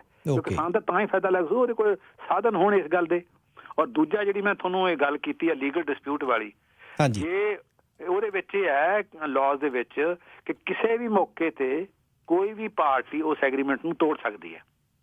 ਅੱਛਾ, ਜਿਹੜੀ ਹੈਗੀ ਹੈ ਐਗਰੋ ਬਿਜ਼ਨਸ ਕਾਰਪੋਰੇਸ਼ਨ, ਉਹ ਕਹੇ ਵੀ ਸਾਨੂੰ ਨਹੀਂ ਪਸੰਦ ਤੁਹਾਡੀ ਜਿਹੜੀ ਫਾਰ ਐਗਜ਼ਾਮਪਲ ਪੈਦਾਵਾਰ ਬਹੁਤ ਹੋ ਗਈ, ਉਹਨਾਂ ਨੇ ਨਹੀਂ ਲੈਣੀ, ਉਹ ਕਹਿਣਗੇ ਨਹੀਂ ਤੁਹਾਡੀ ਤਾਂ ਕੁਆਲਿਟੀ ਠੀਕ ਨਹੀਂ, ਗ੍ਰੇਡ ਨਹੀਂ ਠੀਕ, ਅਸੀਂ ਤਾਂ ਐਗਰੀਮੈਂਟ ਤੋੜਦੇ ਹਾਂ, ਤੁਸੀਂ ਸਾਡੇ ਤੇ ਮੁਕੱਦਮਾ ਕਰ ਦਿਓ। ਓਕੇ, ਜੇ ਕਿਸਾਨ ਮੁਕੱਦਮਾ ਕਰੂਗਾ ਕਿਸਾਨ ਨੂੰ ਵਕੀਲ ਕਰਨੇ ਪੈਣਗੇ, ਉਹਨਾਂ ਨੂੰ ਉਸ ਐਗਰੋ ਬਿਜ਼ਨਸ ਕੰਪਨੀ ਨਾਲ ਟਕਰਾਅ ਕਰਨਾ ਪਊਗਾ ਜਿਹਦੇ ਕੋਲੇ ਬੇਸ਼ੁਮਾਰ ਲੀਗਲ ਰਿਸੋਰਸਿਸ ਨੇ, ਉਹਦਾ ਮੁਕਾਬਲਾ ਨਹੀਂ ਕਰ ਸਕੂਗਾ ਤੇ ਇਸ ਕਰਕੇ ਇਹ ਗੱਲ ਕਹਿਣਾ ਬਿਲਕੁਲ ਹੀ ਬੇਹੂਦਾ ਹੈ ਕਿ ਕਿਸਾਨ ਐਗਰੋ ਬਿਜ਼ਨਸ ਕਰ ਸਕਦਾ ਹੈ। ਕਿਸਾਨ ਐਗਰੋ ਬਿਜ਼ਨਸ ਤਾਂ ਕਰ ਸਕਦਾ ਹੈ ਜੇ ਉਹ 500 ਏਕੜ ਦਾ ਜ਼ਮੀਨ ਦਾ ਮਾਲਕ ਹੋਵੇ, 400 ਏਕੜ ਜ਼ਮੀਨ ਦਾ ਮਾਲਕ ਹੋਵੇ। ਇਹ ਹੋ ਸਕਦਾ ਕੁਝ ਕਿਸਾਨ ਬਹੁਤ ਵੱਡੇ ਆ ਜਿਹੜੇ ਉਹ ਸ਼ਾਇਦ ਅੰਦਰੋਂ ਖਾਤੇ ਖੁਸ਼ ਵੀ ਹੋਣਗੇ ਕਿ ਅਸੀਂ ਵੀ ਹਿੱਸੇਦਾਰ ਬਣ ਜਾਵਾਂਗੇ ਵੱਡੇ ਐਗਰੋ ਬਿਜ਼ਨਸ ਦੇ। ਪਰ ਮੈਜੋਰਿਟੀ ਆਫ ਦਾ ਜਿਹੜੇ ਹੁਣ ਲੋਕੀ ਇੱਥੇ ਪ੍ਰੋਟੈਸਟ ਕਰ ਰਹੇ ਆ, ਉਹ ਕੋਈ 100 ਏਕੜ 500 ਏਕੜ ਦੀ ਜ਼ਮੀਨ ਦੇ ਮਾਲਕ ਨਹੀਂ, ਉਹੀ ਕੋਈ 5 ਏਕੜ ਦਾ, ਕੋਈ 10 ਏਕੜ ਦਾ, ਕੋਈ 15 ਏਕੜ ਦਾ ਮਾਲਕ ਹੈ। ਇਸ ਕਰਕੇ ਮਾਰਜਨਲ ਸਮਾਲ ਮੀਡੀਅਮ ਫਾਰਮਰਜ਼ ਹੈ ਜਿਹੜੇ, ਉਹ ਮੈਜੋਰਟੀ ਨੇ ਇੰਡੀਆ ਦੇ ਵਿੱਚ, ਉਹੀ ਮੈਜੋਰਟੀ ਨੇ ਪੰਜਾਬ ਤੇ ਹਰਿਆਣਾ ਦੇ ਵਿੱਚ, ਉਹ ਪ੍ਰੋਟੈਸਟ ਕਰ ਰਹੇ, ਉਹ ਐਗਰੋ ਬਿਜ਼ਨਸ ਨਹੀਂ ਕਰ ਸਕਦੇ। ਤੇ ਇਹ ਇੱਕ ਪ੍ਰੋਫੈਸਰ ਸਾਹਿਬ ਇਹ ਦੱਸੋ ਕਿ ਹੁਣ ਪਿਛਲੇ ਦਿਨਾਂ ਦੇ ਵਿੱਚ ਬਿਲਕੁਲ ਹੀ ਇੱਕ ਦੇ ਦਿਨ ਦੇ ਵਿੱਚ ਹੀ ਇਹ ਖਬਰਾਂ ਆਉਣ ਲੱਗ ਪਈਆਂ ਨੇ ਕਿ ਤਰੇੜਾਂ ਪੈਣ ਲੱਗ ਪਈਆਂ ਨੇ ਇਸ ਯੂਨਿਟੀ ਦੇ ਵਿੱਚ, ਜਿਹੜੀ ਫਾਰਮਰ ਯੂਨਿਟੀ ਬਣੀ ਸੀ ਇਹਦੇ ਵਿੱਚ ਤਰੇੜਾਂ ਪੈਣ ਲੱਗ ਪਈਆਂ ਨੇ। ਹੋ ਸਕਦਾ ਹੈ ਕਿ ਇਹਦੇ ਵਿੱਚ ਸਰਕਾਰਾਂ ਵੀ ਆਪਣੀ ਸਾਜ਼ਿਸ਼ ਰਚ ਰਹੀਆਂ ਹੋਣ ਕਿ ਕਿਸੇ ਤਰ੍ਹਾਂ ਇਹ ਇਕਜੁੱਟਤਾ ਤੋੜੀ ਜਾਵੇ। ਤਾਂ ਤੁਹਾਨੂੰ ਲੱਗਦਾ ਹੈ ਕਿ ਇਸ ਵਿੱਚ ਸਰਕਾਰ ਕਾਮਯਾਬ ਹੋ ਸਕਦੀ ਹੈ? ਨਹੀਂ, ਬਿਲਕੁਲ ਨਹੀਂ ਹੋ ਸਕਦੀ, ਕਿਉਂਕਿ ਉਹ ਕਿਸਾਨ ਜਥੇਬੰਦੀਆਂ ਨਾ ਜਿਹੜੀਆਂ, ਉਹ ਬਹੁਤ ਹੀ ਐਕਸਪੀਰੀਅੰਸਡ, ਉਹ ਕੋਈ ਇਹ ਤਾਂ ਹੈ ਨਹੀਂ ਕਿ ਪਿਛਲੇ 2 ਸਾਲਾਂ 'ਚ ਬਣੀਆਂ ਨੇ। ਉਹਨਾਂ ਨੂੰ ਕਿਸੇ ਨੂੰ 20 25 ਸਾਲ ਦਾ ਤਜਰਬਾ ਹੈ ਇਹ ਕੰਮ ਕਰਦਿਆਂ ਨੂੰ, ਔਰ ਉਹਨਾਂ ਨੂੰ ਇਹ ਸਾਰੀਆਂ ਗੱਲਾਂ ਦਾ ਪਤਾ, ਉਹਨਾਂ ਦੀਆਂ ਚਾਲਾਂ ਦਾ, ਸਰਕਾਰ ਦੀਆਂ ਚਾਲਾਂ ਦਾ, ਔਰ ਉਹਨਾਂ 'ਚ ਕੋਈ ਤ੍ਰਿੜਾ ਨਹੀਂ। ਇਹ ਠੀਕ ਹੈ ਕਿ ਉਹਨਾਂ ਵਿੱਚ ਡਿਫਰੈਂਸਿਸ ਹੈਗੇ ਨੇ ਕਿ ਜਿਹੜਾ ਹੁਣ ਉਗਰਾਹ ਗਰੁੱਪ ਹੈ ਉਹਦੀ ਪਿਛਲੀ ਖੱਬੇ ਪੱਖੀ ਬੈਕਗਰਾਊਂਡ ਹੈ। ਉਹਨਾਂ ਨੇ ਜਿਹੜੇ ਦੂਜੇ ਇੰਟਲੈਕਚੁਅਲ ਦੀ ਰਿਲੀਜ਼ ਵਾਸਤੇ ਹਿਊਮਨ ਰਾਈਟਸ ਡੇ ਤੇ 10 ਦਸੰਬਰ ਨੂੰ ਇੱਕ ਮੀਟਿੰਗ ਵੀ ਰੱਖੀ, ਸਪੋਰਟ ਵੀ ਕੀਤਾ, ਔਰ ਉਹ ਨਵੀਂ ਗੱਲ ਵੀ ਉਹ ਪਹਿਲਾਂ ਵੀ ਕਰਦੇ ਰਹੇ ਹੈ। ਦੂਜੇ ਕੁਛ ਹੈ ਉਹ ਇਸ ਗੱਲ ਨਾਲ ਸਹਿਮਤ ਨਹੀਂ, ਤਾਂ ਉਹ ਇਸ ਗੱਲ ਤੇ, ਇਹ ਜਿਹੜੀਆਂ ਕਿਸਾਨ ਜਥੇਬੰਦੀਆਂ ਨੇ ਉਹ ਇਸ ਗੱਲ ਤੇ ਸਹਿਮਤ ਨੇ ਵੀ ਸਾਡੇ ਆਪਲੇ ਡਿਫਰੈਂਸਿਸ ਹੋ ਸਕਦੇ ਆ। ਇਨਫੈਕਟ ਜਿਹੜੇ ਉਹਨਾਂ ਦੇ ਡਿਫਰੈਂਸਿਸ ਸੀ ਉਹ ਸ਼ੁਰੂ ਦੇ ਵਿੱਚ ਜ਼ਿਆਦਾ ਸੀ, ਬਾਅਦ 'ਚ ਘੱਟ ਗਏ। ਜਿਵੇਂ ਇੱਕ ਜਗ੍ਹਾ ਤੇ ਕਿਸੇ ਨੇ ਜਲਸੇ ਦੇ ਵਿੱਚ ਨਾਅਰਾ ਮਾਰਿਆ, ਬੋਲੇ 100 ਨਿਹਾਲ 100 ਸਤਿ ਸ੍ਰੀ ਅਕਾਲ, ਤਾਂ ਇੱਕ ਖੱਬੇ ਪੱਖੀ ਗਰੁੱਪ ਨੇ ਕਿਹਾ ਵੀ ਇਹ ਨਾਅਰੇ ਗੁਰਦੁਆਰੇ 'ਚ ਮਾਰੇ ਆ, ਇੱਥੇ ਨਾ ਮਾਰੋ। ਕਿਸੇ ਨੇ ਨਾਅਰਾ ਮਾਰਿਆ ਵੀ ਲਾਲ ਸਲਾਮ ਤਾਂ ਕਿਸੇ ਨੇ ਉਹਨੂੰ ਓਬਜੈਕਟ ਕੀਤਾ।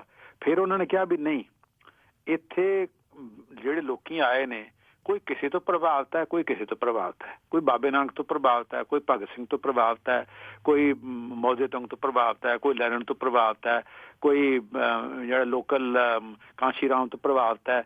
ਇਹ ਸਾਡੇ ਲਈ ਕੋਈ ਫਰਕ ਨਹੀਂ ਪੈਂਦਾ ਕਿਤੋਂ ਪ੍ਰਭਾਵਿਤ ਹੈ। ਉਹਦੀ ਜਿਹੜੀ ਸਪਿਰਿਟ ਹੈ ਕਿ ਤਿੰਨੇ ਲਾਅ ਵਾਪਸ ਹੋਣੇ ਚਾਹੀਦੇ, ਉਸ ਗੱਲ ਤੇ ਯੂਨਿਟੀ ਹੈ, ਸਾਨੂੰ ਕੋਈ ਫਰਕ ਨਹੀਂ ਪੈਂਦਾ। ਤਾਂ ਉਹਨਾਂ ਨੇ ਇਹ ਗੱਲ ਮੰਨ ਲਈ ਕਿ ਸਾਨੂੰ ਪਲੂਰਲਿਜ਼ਮ ਤੇ ਡੈਮੋਕ੍ਰੇਸੀ ਦਾ ਜਿਹੜਾ ਬੇਸਿਕ ਪ੍ਰਿੰਸੀਪਲ ਹੈ ਕਿ ਅਲੱਗ-ਅਲੱਗ ਵਿਚਾਰ ਹੋ ਸਕਦੇ ਹੈ, ਪਰ ਇੱਕ ਮੁੱਦਾ ਜਿਹੜਾ ਸਾਂਝਾ ਮੁੱਦਾ ਹੈ ਉਹਦੇ 'ਚ ਸਾਨੂੰ ਇਕੱਠੇ ਹੋਣਾ ਚਾਹੀਦਾ। ਉਹ ਗੱਲ, ਇਸ ਗੱਲ ਤੇ ਉਹ ਪੂਰੇ ਜਟੇ ਹੋਏ ਹੈ, ਇਸ ਗੱਲ ਤੇ ਕੋਈ ਤੋੜ ਫੋੜ ਨਹੀਂ ਹੈ, ਕੋਈ ਫਿਰਕ ਨਹੀਂ ਹੈ। ਉਹ ਸਰਕਾਰ ਐਵੇਂ ਆਪਣਾ ਜਿਹੜਾ ਮੀਡੀਆ ਹੈ ਉਹਨੂੰ ਯੂਜ਼ ਕਰ ਰਹੀ ਹੈ ਇਹ ਪ੍ਰੋਪੇਗੇਟ ਕਰਨ ਲਈ ਕਿ ਲੋਕਾਂ 'ਚ ਇਹ ਪਾਇਆ ਜਾਵੇ ਕਿ ਇਹਨਾਂ 'ਚ ਆਪਸ ਦੇ ਵਿੱਚ ਫੁੱਟ ਹੈ, ਉਹਨਾਂ ਵਿੱਚ ਅੰਦਰੋਂ ਕੋਈ ਫੁੱਟ ਨਹੀਂ ਹੈ। Very good. ਤੇ ਹੁਣ ਤੁਸੀਂ ਇਹਨੂੰ ਇਸ ਕਿਸਾਨ ਮੋਰਚੇ ਨੂੰ ਜਾਂ ਕਿਸਾਨ ਲਹਿਰ ਨੂੰ, ਸੰਘਰਸ਼ ਨੂੰ ਜਿੱਤ ਵੱਲ ਵਾਧਾ ਦੇਖਦੇ ਹੋ? ਦੇਖੋ ਜੀ, ਮੇਰਾ ਆਪਣਾ ਇਹ ਖਿਆਲ ਹੈ ਕਿ ਇਹ ਜਿੱਤ ਪ੍ਰਾਪਤ ਕਰੂਗੀ। ਜਿੱਤ ਇਸ ਪ੍ਰਾਪਤ ਕਰੂਗੀ ਕਿ ਸੱਚ ਇਹਨਾਂ ਦੇ ਨਾਲ ਹੈ। ਕੱਲੀ ਜਿਹੜਾ ਸਰਕਾਰ ਕੋਲੇ ਪਬਲਿਕ ਰਿਲੇਸ਼ਨ ਡਿਪਾਰਟਮੈਂਟ ਹੁੰਦਾ ਹੈ, ਉਹਦੇ ਕੋਲੇ ਬੜੇ ਸਾਧਨ ਹੁੰਦੇ ਆ, ਪਰ ਪਬਲਿਕ ਰਿਲੇਸ਼ਨ ਜਿਹੜਾ ਹੁੰਦਾ ਉਹਦੀ ਵੀ ਇੱਕ ਲਿਮਿਟ ਹੁੰਦੀ ਹੈ ਕਿ ਬਿਲਕੁਲ ਨਿਰੇ ਝੂਠ ਨੂੰ ਉਹਦੇ ਉਲਟਾ ਜਾ ਕੇ ਦੱਸਣਾ ਮੁਸ਼ਕਿਲ ਹੁੰਦੀ ਹੈ। ਉਹਦੇ ਵਿੱਚ ਕੋਈ ਨਾ ਕੋਈ ਫਰਕ ਹੋਵੇ ਤਾਂ ਉਹਨੂੰ ਵਧਾ ਚੜਾ ਕੇ ਪੇਸ਼ ਕੀਤਾ ਜਾ ਸਕਦਾ ਹੈ, ਜਿਵੇਂ ਕਿ ਇੰਦਰਾ ਗਾਂਧੀ ਨੇ ਕੀਤਾ ਸੀ, ਆਪਰੇਸ਼ਨ ਬਲੂ ਸਟਾਰ ਤੋਂ ਸਿੱਖਾਂ ਨੂੰ ਬਦਨਾਮ ਕੀਤਾ ਕਿ ਸਾਰੇ ਖਾਲਿਸਤਾਨੀ ਨੇ, ਸੈਪਰੇਟ ਕਰ ਰਹੇ ਨੇ। ਹੁਣ ਉਹ ਕਿਉਂਕਿ ਕੁਝ ਜਿਹੜੇ ਸਲੋਗਨ ਸੀਗੇ ਇਸ ਤਰ੍ਹਾਂ ਦੇ ਉਹਦੇ ਲਹਿਰ ਦੇ ਵਿੱਚ ਜਿਹੜੇ ਯੂਜ਼ ਕਰਦੇ ਸੀ, ਉਹਨੂੰ ਉਹਨੇ ਐਕਸਪਲੋਰੇਟ ਕੀਤਾ ਔਰ ਦੇਸ਼ ਦੇ ਵਿੱਚ ਸਾਰੇ ਹਿੰਦੂ ਤਬਕੇ ਨੂੰ ਆਪਣੇ ਪਿੱਛੇ ਲਾ ਰਿਹਾ। ਔਰ ਬਾਅਦ 'ਚ ਰਾਜੀਵ ਗਾਂਧੀ ਨੂੰ ਫਾਇਦਾ ਉੱਠਿਆ ਜਦੋਂ ਉਹ ਵੋਟਾਂ 'ਚ ਇੰਨੀਆਂ ਵੋਟਾਂ ਜਿੱਤ ਕੇ ਤਾਕਤ 'ਚ ਆਇਆ, ਜਿੰਨੀਆਂ ਕਿ ਜਵਾਹਰ ਲਾਲ ਨਹਿਰੂ ਨੂੰ ਨਹੀਂ ਮਿਲੀਆਂ ਸੀਗੀਆਂ। ਐਤਕੀ ਕੀ ਗੱਲ ਹੋ ਰਹੀ ਹੈ ਕਿ ਸਰਕਾਰ ਨੇ ਪਹਿਲਾਂ ਇੱਕ ਖਾਲਿਸਤਾਨੀ ਕਾਰਡ ਪਲੇ ਕਰਨ ਦੀ ਕੋਸ਼ਿਸ਼ ਕੀਤੀ, ਪਰ ਉਹ ਇਹਨਾਂ ਨੂੰ ਪਤਾ ਲੱਗਿਆ ਕਿ ਨਹੀਂ, ਵਰਕ ਨਹੀਂ ਕਰ ਰਿਹਾ, ਕਦੇ ਉਲਟਾ ਪੈ ਰਿਹਾ ਸਾਨੂੰ ਕਿ ਜਿਹੜੇ ਹਿੰਦੂ ਉਹ ਕਹਿ ਰਹੇ ਜੇ ਤੁਸੀਂ ਇਹਨਾਂ ਨੂੰ ਖਾਲਿਸਤਾਨੀ ਕਹੋਗੇ ਅਸੀਂ ਕਹਾਂਗੇ ਅਸੀਂ ਵੀ ਖਾਲਿਸਤਾਨੀ, ਤਾਂ ਉਹ ਮਤਲਬ ਹੀ ਕੋਈ ਨਹੀਂ ਰਹਿੰਦਾ ਇਸ ਗੱਲ ਦਾ। ਫਿਰ ਉਹਨਾਂ ਨੇ ਇਹ ਲੈਫਟ ਵਾਲਾ ਸ਼ੁਰੂ ਕਰ ਲਿਆ ਤੇ ਸਰਕਾਰ ਕੋਲੇ ਇਸ ਗੱਲ ਦਾ ਕੋਈ ਪ੍ਰੂਫ ਨਹੀਂ ਡਿਨਾਈ ਕਰਨ ਲਈ ਕਿ ਇਹਦੇ ਪਿੱਛੇ ਵੱਡੇ ਇੰਟਰਸਟ ਐਗਰੋ ਬਿਜ਼ਨਸ ਨੇ। ਜਿਹੜੀ ਸਰਕਾਰ ਤੇ ਵੱਡਾ ਐਲੀਗੇਸ਼ਨ ਹੈ ਕਿ ਇਹ ਕਾਨੂੰਨ ਕਿਉਂ ਲਿਆਂਦੇ ਗਏ, ਦੇਸ਼ ਦੇ ਵਿੱਚ ਕੋਈ ਐਮਰਜੈਂਸੀ ਨਹੀਂ ਸੀ, ਕੋਈ ਫੂਡ ਦੀ ਸ਼ਾਰਟੇਜ ਨਹੀਂ ਸੀ, ਕੋਈ ਇਹ ਤਾਂ ਹੈ ਨਹੀਂ ਆ ਕਿ ਦੂਜਾ ਸਰਕਾਰ ਨੂੰ ਇੱਕਦਮ ਅਨਾਜ ਆ ਜਿਹੜੇ ਇਕੱਠੇ ਕਰਨੇ ਪੈ ਰਹੇ ਨੇ ਔਰ ਜੇ ਤਾਂ ਇਹ ਐਮਰਜੈਂਸੀ ਵਾਲੀ ਗੱਲ ਹੁੰਦੀ ਇਹ ਕਾਨੂੰਨ ਇਸ ਵਕਤ ਕਾਨੂੰਨ ਲਿਆਂਦੇ ਕਿਉਂ ਗਏ, ਇਹਦੇ ਪਿੱਛੇ ਮੋਟਿਵ ਕੀ ਸੀ? ਜੇ ਸਰਕਾਰ ਚਾਹੁੰਦੀ ਹੈ, ਜੇ ਸਰਕਾਰ ਮੰਨਦੀ ਸੀ ਵੀ ਠੀਕ ਨੇ, ਰਾਜ ਸਭਾ 'ਚ ਡਿਬੇਟ ਕਿਉਂ ਨਹੀਂ ਹੋਣ ਦਿੱਤੀ, ਸਿਲੈਕਟ ਪਾਰਲੀਮੈਂਟ 'ਚ ਕਿਉਂ ਨਹੀਂ ਡਿਸਕਸ਼ਨ ਕਿਉਂ ਨਹੀਂ ਦਿੱਤੀ, ਕਿਸੇ ਨੂੰ ਕੰਸਲਟ ਕਿਉਂ ਨਹੀਂ ਕੀਤਾ ਤਾਂ ਇਸ ਕਰਕੇ ਸਰਕਾਰ ਹੈ ਜਿਹੜੀ ਸਰਕਾਰ ਦੇ ਪੈਰ ਜਿਹੜੇ ਹੈਗੇ ਆ ਉਹ ਜ਼ਮੀਨ ਤੇ ਨਹੀਂ, ਉਹ ਅੰਦਰੋਂ ਉਹ ਕਾਣੀ ਹੈ ਜਿਵੇਂ ਕਹਿ ਸਕਦੇ ਹਾਂ। ਜਿਹੜੇ ਕਿਸਾਨ ਜਥੇਬੰਦੀਆਂ ਸੱਚ ਤੇ ਖੜੀਆਂ ਤੇ ਇਸ ਕਰਕੇ ਇਹਦੇ 'ਚ ਜਿੱਤ ਉਹਨਾਂ ਦੀ ਇਸ ਕਰਕੇ ਹੋਊਗੀ ਕਿਉਂਕਿ ਉਹ ਸੱਚ ਤੇ ਖੜੀਆਂ। ਇਹ ਠੀਕ ਹੈ ਕਿ ਸਰਕਾਰ ਕੋਲੇ ਤਾਕਤ ਬਹੁਤ ਹੈ, ਇਸ ਵਿੱਚ ਕੋਈ ਸ਼ੱਕ ਨਹੀਂ ਕਿ ਸਰਕਾਰ ਕੋਲੇ ਫੌਜ ਹੈ, ਸਰਕਾਰ ਕੋਲੇ CRP ਹੈ, ਸਰਕਾਰ ਕੋਲੇ BSF ਹੈ, ਪਰ ਸਰਕਾਰ ਲਈ ਇੱਕ ਮੁਸ਼ਕਿਲ ਆ ਰਹੀ ਹੈ ਕਿ ਉਹ ਇਹ ਹੈ ਕਿ ਜੇ ਫਾਰ ਐਗਜ਼ਾਮਪਲ ਇਹਨਾਂ ਨੇ ਆਰਮੀ ਔਰ ਪੁਲਿਸ ਯੂਜ਼ ਕੀਤੀ ਤਾਂ ਆਰਮੀ ਔਰ ਪੁਲਿਸ ਦੇ ਵਿੱਚ ਵੀ ਬੜਾ ਵੱਡਾ ਹਿੱਸਾ ਕਿਸਾਨਾਂ ਦੇ ਮੁੰਡਿਆਂ ਦਾ। ਬਿਲਕੁਲ ਕੋਈ ਪਤਾ ਨਹੀਂ ਕਿ ਉਹ ਰਿਫਿਊਜ਼ ਕਰ ਦੇਣ ਕਿ ਅਸੀਂ ਇਹਨਾਂ ਦੇ ਫਾਇਰ ਨਹੀਂ ਕਰਨਾ, ਇਹ ਤਾਂ ਬੰਦੇ ਅਨਆਰਮਡ ਬੰਦੇ ਨੇ, ਅਸੀਂ ਇਹਨਾਂ ਤੇ ਕਿਉਂ ਫਾਇਰ ਕਰੀਏ। ਜੇ ਉਹਦੇ 'ਚ ਮਿਊਟਨੀ ਹੋ ਗਈ, 10 ਸੋਲਜਰਸ ਨੇ ਵੀ ਕਹਿਤਾ ਅਸੀਂ ਨਹੀਂ ਫਾਇਰ ਕਰਨੀ ਔਰ ਉਹਨਾਂ ਨੇ ਫਾਇਰ ਉਲਟੇ ਪਾਸੇ ਕਰਤੀ ਆਪਣੇ ਅਫਸਰਾਂ ਤੇ, ਤਾਂ ਉਹ ਸਾਰਾ ਕੁਛ ਹੀ ਉਲਝ ਬੁਲਝ ਜਾਊਗਾ। ਸਰਕਾਰ ਨੂੰ ਅੰਦਰੋਂ ਇਸ ਗੱਲ ਦਾ ਵੀ ਖਤਰਾ ਹੈ ਕਿਉਂਕਿ ਪਹਿਲਾਂ ਕੀ ਹੁੰਦਾ ਰਿਹਾ ਹੈ ਕਿ ਜੇ ਅਸਾਮ ਦੇ ਵਿੱਚ ਐਜੀਟੇਸ਼ਨ ਹੈ ਤਾਂ ਉਹ ਬਾਹਰੋਂ ਫੌਜ ਲਿਆ ਕੇ ਅਸਾਮ ਨੂੰ ਕ੍ਰਸ਼ ਕਰ ਦਿੰਦੇ ਹੈ, ਨਾਗਾਲੈਂਡ 'ਚ ਸਿੱਖ ਅਫਸਰਾਂ ਨੂੰ ਲੈ ਕੇ ਕਰ ਦਿੰਦੇ ਹੈ, ਪੰਜਾਬ ਦੇ ਵਿੱਚ ਮਹਾਰਾਸ਼ਟਰ ਤੋਂ ਲਿਆ ਕੇ ਕਰ ਦਿੰਦੇ ਹੈ, ਉਹ ਆਈਸੋਲੇਟਡ ਹੈ। ਇਹ ਹੁਣ ਦਿੱਲੀ ਦੇ ਵਿੱਚ ਬੈਠੇ ਹੈ ਔਰ ਇਹ ਸਾਰੇ ਸਟੇਟਸ ਤੋਂ ਹੈ, ਹਰਿਆਣਾ ਤੋਂ ਨੇ, ਰਾਜਸਥਾਨ ਤੋਂ ਨੇ, UP ਤੋਂ ਨੇ ਔਰ ਇਹਦੀ ਜਿਹੜੀ ਸਪੋਰਟ ਹੈ ਦੂਜੇ ਪਾਸਿਓਂ ਵੱਧ ਰਹੀ ਆ ਦਿਨ ਬ ਦਿਨ ਕਿਉਂਕਿ ਦੂਜੇ ਸਟੇਟਸ ਨੇ ਜਿਹੜੇ ਉੱਥੋਂ ਦੀ ਕਿਸਾਨੀ ਤੇ ਮਿਨੀਮਮ ਸਪੋਰਟ ਪ੍ਰਾਈਸ ਪੈਸੇ ਲਾਗੂ ਨਾ ਹੋਵੇ, ਪਰ ਇਹ ਗੱਲ ਸਾਰੇ ਕਿਸਾਨਾਂ ਨੂੰ ਸਮਝ ਆ ਰਹੀ ਹੈ ਕਿ ਇਹ ਸਾਰੇ ਦਾ ਸਾਰਾ ਪ੍ਰੋਜੈਕਟ ਹੈ ਇਹ ਐਗਰੋ ਬਿਜ਼ਨਸ ਦਾ ਹੈ ਜਿਹਦੇ ਵਿੱਚ ਉਹ ਹਜ਼ਾਰ ਏਕੜ ਦੇ 2,000 ਏਕੜ ਦੇ ਫਾਰਮ ਖੋਲਣਗੇ ਔਰ ਵੱਡੀ ਮੈਕਨਾਈਜੇਸ਼ਨ ਨਾਲ ਕੰਮ ਕਰਨਗੇ ਤੇ ਜਿਹੜੇ ਖੇਤ ਮਜ਼ਦੂਰ ਹੈ ਉਹਨਾਂ ਨੂੰ ਵੀ ਨੌਕਰੀਆਂ ਨਿਕਲਣਗੀਆਂ ਤੇ ਇਹ ਸਾਰਾ ਕੁਝ ਸਾਡਾ ਜਿਹੜੀ ਸਾਡੀ ਸਭਿਅਤਾ ਹੈ, ਸਾਡਾ ਜੀਵਨ ਜਾਚ ਸਾਰਾ ਕੁਝ ਖਤਮ ਹੋ ਜਾਊਗਾ। ਅਸੀਂ ਬੇਸ਼ੱਕ ਬੇਜ਼ਮੀਨੇ ਬਣ ਜਾਾਂਗੇ, ਨਾ ਸਾਨੂੰ ਖੇਤਾਂ 'ਚ ਕੰਮ ਕਰਨ ਨੂੰ ਮਿਲਣਾ, ਨਾ ਅਸੀਂ ਦੂਜਾ ਸ਼ਹਿਰਾਂ 'ਚ ਸਾਨੂੰ ਕੰਮ ਕਰਨ ਨੂੰ ਮਿਲਣਾ, ਦਰ ਅਸੀਂ ਲੁੱਟੇ ਜਾਵਾਂਗੇ। ਤਾਂ ਉਹ ਜਿਹੜਾ ਵੱਡਾ ਖਤਰਾ ਉਹ ਬਾਕੀ ਕਿਸਾਨੀ ਨੂੰ ਵੀ ਆ ਰਿਹਾ। ਇਸ ਕਰਕੇ ਉਹਨਾਂ ਦੀਆਂ ਜਿਹੜੀ ਪੰਜਾਬ ਤੇ ਹਰਿਆਣਾ ਦੀ ਇਹ ਹਰ ਲਹਿਰ ਦੇ ਵਿੱਚ ਹੁੰਦਾ ਕਿ ਕੁਛ ਹਿੱਸਾ ਜਿਹਨੂੰ ਅਸੀਂ ਕਹਿੰਦੇ ਵੈਨਗਾਰਡ ਹੁੰਦਾ ਕਿ ਵੈਨਗਾਰਡ ਹੁੰਦਾ ਜਿਹੜਾ ਉਹਨੂੰ ਲੀਡਰਸ਼ਿਪ ਦਿੰਦਾ, ਦੂਜਾ ਹਿੱਸਾ ਫੋਲੋ ਕਰਦਾ। ਪੰਜਾਬ ਤੇ ਹਰਿਆਣੇ ਦੇ ਜਿਹੜੇ ਕਿਸਾਨ ਨੇ ਉਹ ਇਹਨੂੰ ਲੀਡ ਕਰ ਰਹੇ ਆ ਔਰ ਉਹਦੇ ਨਾਲ ਨਵੀਆਂ ਇੰਸਪੀਰੇਸ਼ਨ ਆ ਰਹੀ ਹੈ। ਹਰਿਆਣੇ ਦੇ ਕਿਸਾਨ ਹੁਣ ਕਹਿ ਰਹੇ ਹੈ ਕਿ ਹਮ ਆਪਣੇ ਲੀਡरों से डरते रहते थे पहले, पर कि पंजाब के भाइयों ने वो डर खत्म कर दिया बिल्कुल कि डरने वाली क्या बात है इनसे ਹੁਣ ਇਹ ਬੜੀ ਵੱਡੀ ਗੱਲ ਹੈ। ਇਹੀ ਹੁੰਦਾ ਹੈ ਕਿ ਜਿਹੜਾ ਵੈਨਗਾਰਡ ਹੈ ਉਹ ਅੱਗੇ ਲੱਗ ਕੇ ਚੱਲਦਾ ਹੈ, ਉਹਦੇ ਹੌਸਲੇ ਨੂੰ, ਉਹਦੀ ਸੱਚਾਈ ਨੂੰ ਔਰ ਉਹਦੀ ਜਿਹੜੀ ਸ਼ੇਧ ਹੈ ਉਹਨੂੰ ਦੇਖ ਕੇ ਦੂਜਿਆਂ ਨੂੰ ਇੰਸਪੀਰੇਸ਼ਨ ਹੁੰਦੀ ਹੈ। ਤਾਂ ਦੂਜੀਆਂ ਕਿਸਾਨ ਜਥੇਬੰਦੀਆਂ ਨਹੀਂ ਹੈ ਉਹ ਵੀ ਨਾਲ ਜੁੜ ਰਹੀਆਂ ਨੇ। ਇਸ ਕਰਕੇ ਇਹ ਜਿੱਤ ਪ੍ਰਾਪਤ ਕਰੇਗੀ। ਹੋ ਸਕਦਾ ਹੈ ਥੋੜਾ ਲੰਮਾ ਵੀ ਹੋ ਜਾਏ, ਪਰ ਸਰਕਾਰ ਵਾਸਤੇ ਬੜਾ ਵੱਡਾ ਕ੍ਰਾਈਸਿਸ ਹੈ ਕਿਉਂਕਿ 5 ਰਸਤੇ ਨੇ ਦਿੱਲੀ ਦੇ ਆਉਣ ਦੇ, 4 ਉਹ ਬੰਦ ਕਰ ਚੁੱਕੇ ਨੇ, 5ਵਾਂ ਉਹ ਬੰਦ ਕਰ ਦੇਣਗੇ ਕੁਝ ਦਿਨਾਂ ਦੇ ਵਿੱਚ। ਆਗਰੇ ਵਾਲਾ ਉਹਨਾਂ ਨੇ ਬਿਲਕੁਲ ਜੋ ਬੰਦ ਕਰਤਾ ਤੇ ਕੁਝ ਦਿਨਾਂ ਬਾਅਦ ਉਹਨਾਂ ਨੇ ਇਹ ਵੀ ਸ਼ੁਰੂ ਕਰਤਾ ਕਿ ਅਸੀਂ ਨਾ ਬਾਹਰੋਂ ਦੁੱਧ ਆਉਣ ਦੇਣਾ, ਨਾ ਸਬਜ਼ੀਆਂ ਆਉਣ ਦੇਣੀਆਂ, ਤੇ ਦਿੱਲੀ ਨੂੰ ਸਾਰਾ ਉਹ ਘੇਰ ਲਿਆ। ਤਾਂ ਦਿੱਲੀ ਦੀ ਪਾਪੂਲੇਸ਼ਨ ਤਰਾ ਕਰ ਉੱਠੂਗੀ, ਸਰਕਾਰ ਵਾਸਤੇ ਬੜਾ ਮੁਸ਼ਕਿਲ ਹੋ ਜਾਊਗਾ ਤਾਂ ਜਾਂ ਉਹਨਾਂ ਨੂੰ ਇਹਨਾਂ ਤੇ ਰਿਪਰੈਸ਼ਨ ਕਰਨਾ ਪਊਗਾ ਤੇ ਜਾਂ ਉਹਨਾਂ ਦੀ ਗੱਲ ਮੰਨਣੀ ਪਊਗੀ। ਰਿਪਰੈਸ਼ਨ ਦੀ ਮੈਂ ਪਹਿਲਾਂ ਗੱਲ ਕਰ ਹੀ ਚੁੱਕਾ ਕਿ ਉਹਦੇ ਬੜੇ ਵੱਡੇ ਕਿਉਂਕਿ ਜੇ ਰਿਪਰੈਸ਼ਨ ਸ਼ੁਰੂ ਕੀਤਾ ਤਾਂ ਜਿਵੇਂ ਪਹਿਲਾਂ ਨਾਭਾ ਮੋਰਚਾ ਤੇ ਨਨਕਾਣਾ ਸਾਹਿਬ ਮੋਰਚਾ ਲੱਗ ਜਾਣਾ ਜੀ ਜੀ ਜੀ ਉੱਥੋਂ ਨਵੇਂ ਤੋਂ ਨਵੇਂ ਜੱਥੇ ਆਉਂਦੇ ਰਹਿਣਗੇ, ਠੀਕ ਹੈ, ਗੋਲੀਆਂ ਮਾਰ ਕੇ ਮਾਰਦੇ ਰਹੇ, ਕਿਉਂਕਿ ਬੜੇ ਲੋਕੀ ਜਿਹੜੇ ਉੱਥੇ ਆਏ ਨੇ, ਕੋਈ 60 ਸਾਲ ਦਾ, ਕੋਈ 70 ਸਾਲ ਦਾ, ਉਹਨਾਂ ਨੇ ਇੰਟਰਵਿਊ ਦਿੱਤੀਆਂ, ਉਹ ਤਾਂ ਅਸੀਂ ਘਰੇ ਕਹਿ ਕੇ ਆਏ ਹਾਂ ਵੀ ਜਾਂ ਜਿੱਤ ਪ੍ਰਾਪਤ ਕਰਕੇ ਆਵਾਂਗੇ ਜਾਂ ਸ਼ਹੀਦੀ ਪ੍ਰਾਪਤ ਕਰਕੇ ਆਵਾਂਗੇ। ਸਰਕਾਰ ਨੂੰ ਇੰਟੈਲੀਜੈਂਸ ਦੇ ਥਰੂ ਇਸ ਗੱਲ ਦਾ ਪਤਾ ਹੈ ਕਿ ਇਹ ਬੰਦੇ ਮਰਨ ਲਈ ਤਿਆਰ ਨੇ, ਇਹ ਮਰਨ ਤੋਂ ਨਹੀਂ ਡਰਦੇ, ਇਸ ਕਰਕੇ ਅਸੀਂ ਇਹਨਾਂ ਨੂੰ ਡਰਾਵਾ ਦੇ ਲਾਂਗੇ ਵੀ ਫੌਜ ਯੂਜ਼ ਕਰ ਲਾਂਗੇ ਤੁਹਾਡੇ ਖਿਲਾਫ ਜਾਂ ਪੁਲਿਸ ਯੂਜ਼ ਕਰ ਲਾਂਗੇ, ਉਹ ਤੋਂ ਗੱਲ ਤੋਂ ਡਰ ਨਹੀਂ ਲੱਗੇ। ਇਸ ਕਰਕੇ ਸਰਕਾਰ ਨੂੰ ਝੁਕਣਾ ਤਾਂ ਪਊਗਾ, ਪਰ ਕਿਸ ਢੰਗ ਨਾਲ ਝੁਕਦੀ ਹੈ ਉਹ ਹਾਲੇ ਕਹਿਣਾ ਮੁਸ਼ਕਿਲ ਹੈ। ਮੇਰੇ ਮੁਤਾਬਕ ਤਾਂ ਇਹ ਹੈ ਕਿ ਸਰਕਾਰ ਇਹ ਕਰੂਗੀ ਕਿ ਅਸੀਂ ਕੰਪਰੋਮਾਈਜ਼ ਕਰਦੇ ਹਾਂ, ਕਿਉਂਕਿ ਉਹ ਫਿਰ ਉਹਨੂੰ ਸੈੱਲ ਕਰਨਾ ਸੌਖਾ ਹੋਊਗਾ। ਇੱਕ ਤਰੀਕਾ ਹੋਰ ਹੈ ਜੀ, ਉਹ ਤਰੀਕਾ ਇਹ ਹੈ ਕਿ ਹੁਣ ਇਹ ਸੁਪਰੀਮ ਕੋਰਟ ਕੇਸ ਚਲਾ ਗਿਆ, ਤਾਂ ਹੋ ਸਕਦਾ ਹੈ ਕਿ ਸਰਕਾਰ ਟੇਢੇ ਮੇਢੇ ਢੰਗ ਨਾਲ ਸੁਪਰੀਮ ਕੋਰਟ ਨੂੰ ਇੰਡੀਕੇਸ਼ਨ ਦੇ ਦੇਵੇ ਕਿ ਤੁਸੀਂ ਇਹਨੂੰ ਇਲੀਗਲ ਕਰ ਦਿਓ, ਤਾਂ ਅਸੀਂ ਫਿਰ ਬਾਅਦ ਚ ਕਹਾਂਗੇ ਵੀ ਅਸੀਂ ਕੀ ਕਰ ਸਕਦੇ ਸੀ, ਅਸੀਂ ਥੋੜੇ ਵਾਪਸ ਲਏ, ਸੁਪਰੀਮ ਕੋਰਟ ਨੇ ਕਰਤਾ, ਤੁਹਾਨੂੰ ਤਾਂ ਸੁਪਰੀਮ ਕੋਰਟ ਦਾ ਹੁਕਮ ਮੰਨਣਾ ਪੈਣਾ।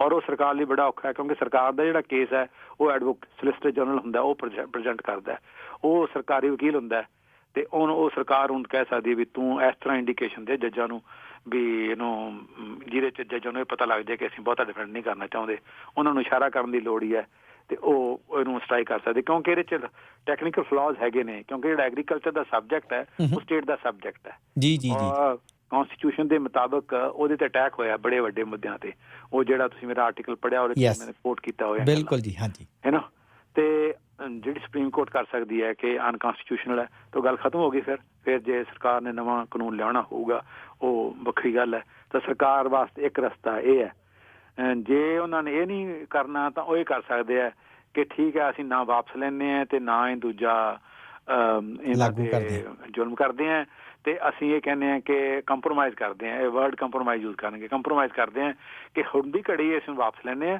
ਪਰ ਬਾਅਦ ਚ ਨਵੇਂ ਲੈ ਕੇ ਆਵਾਂਗੇ। ਬਿਲਕੁਲ, ਉਸ ਗੱਲ ਤੇ ਕਿਸਾਨ ਵੀ ਸ਼ਾਇਦ ਸਹਿਮਤ ਹੋ ਜਾਣ। ਤੀਜੀ ਪੋਸੀਬਿਲਿਟੀ ਇਹ ਹੈ ਜੋ ਪਹਿਲਾਂ ਵੀ ਕਹਿ ਚੁੱਕਾ ਹੈ ਕਿ ਮੰਨ ਸਕਦੇ ਆ, ਪਰ ਪ੍ਰੋਪੇਗੈਂਡਾ ਇਹ ਕੀਤਾ ਜਾਵੇ ਕਿ ਮੈਂ ਤਾਂ ਦੇਖੋ ਜੀ ਕਿਸਾਨਾਂ ਦਾ ਹਮਦਰਦ ਹੈ, ਮੇਰਾ ਦਿਲ, ਮੈਂ ਤਾਂ ਬਹੁਤ ਪਿਆਰ ਕਰਦਾ ਇਹਨਾਂ ਨੂੰ, ਮੈਂ ਬੇਸ਼ੱਕ ਮੈਂ ਇਹਨਾਂ ਨਾਲ ਸਹਿਮਤ ਨਹੀਂ ਸੀ, ਇਹਨਾਂ ਦੇ ਪੱਲੇ ਲਈ ਸੀ, ਪਰ ਨਹੀਂ ਲੱਗਦਾ ਮੈਂ ਦਿਲੋਂ ਇਹਨਾਂ ਨੂੰ ਇੰਨਾ ਪਿਆਰ ਕਰਦਾ ਹੈ ਕਿ ਇਹਨਾਂ ਲਈ ਕੀਤਾ ਹੈ, ਤਾਂ ਉਹ ਫਾਇਦਾ ਖੱਟਣ ਦੀ ਕੋਸ਼ਿਸ਼ ਕਰਨ ਕਿ ਅਸੀਂ ਮਤਲਬ ਵਾਪਸ ਕਰਕੇ ਵੀ ਇਹਦਾ ਫਾਇਦਾ ਖੱਟ ਸਕਦੇ ਹਾਂ। ਹੋ ਸਕਦਾ ਉਹ ਵੀ ਤਰੀਕਾ ਬਰਾਮਦ ਕਰਨ, ਇਹ ਪੋਸੀਬਿਲਿਟੀ ਹੋ ਸਕਦੀ ਜੀ। ਡਾਕਟਰ ਸਾਹਿਬ ਤੁਹਾਡਾ ਬਹੁਤ ਬਹੁਤ ਧੰਨਵਾਦ, ਬਹੁਤ ਵਿਸਥਾਰ ਵਿੱਚ, ਬੜੇ ਸਾਡੇ ਆਪਣੇ ਸ਼ਬਦਾਂ ਦੇ ਵਿੱਚ ਤੁਸੀਂ ਸਾਨੂੰ ਦਿਲ ਨੂੰ ਛੂਹਣ ਵਾਲੀਆਂ ਗੱਲਾਂ ਕੀਤੀਆਂ ਨੇ, ਤੁਹਾਡਾ ਬਹੁਤ ਬਹੁਤ ਧੰਨਵਾਦ ਜੀ। ਓਕੇ ਜੀ, thank you sir, thank you very much.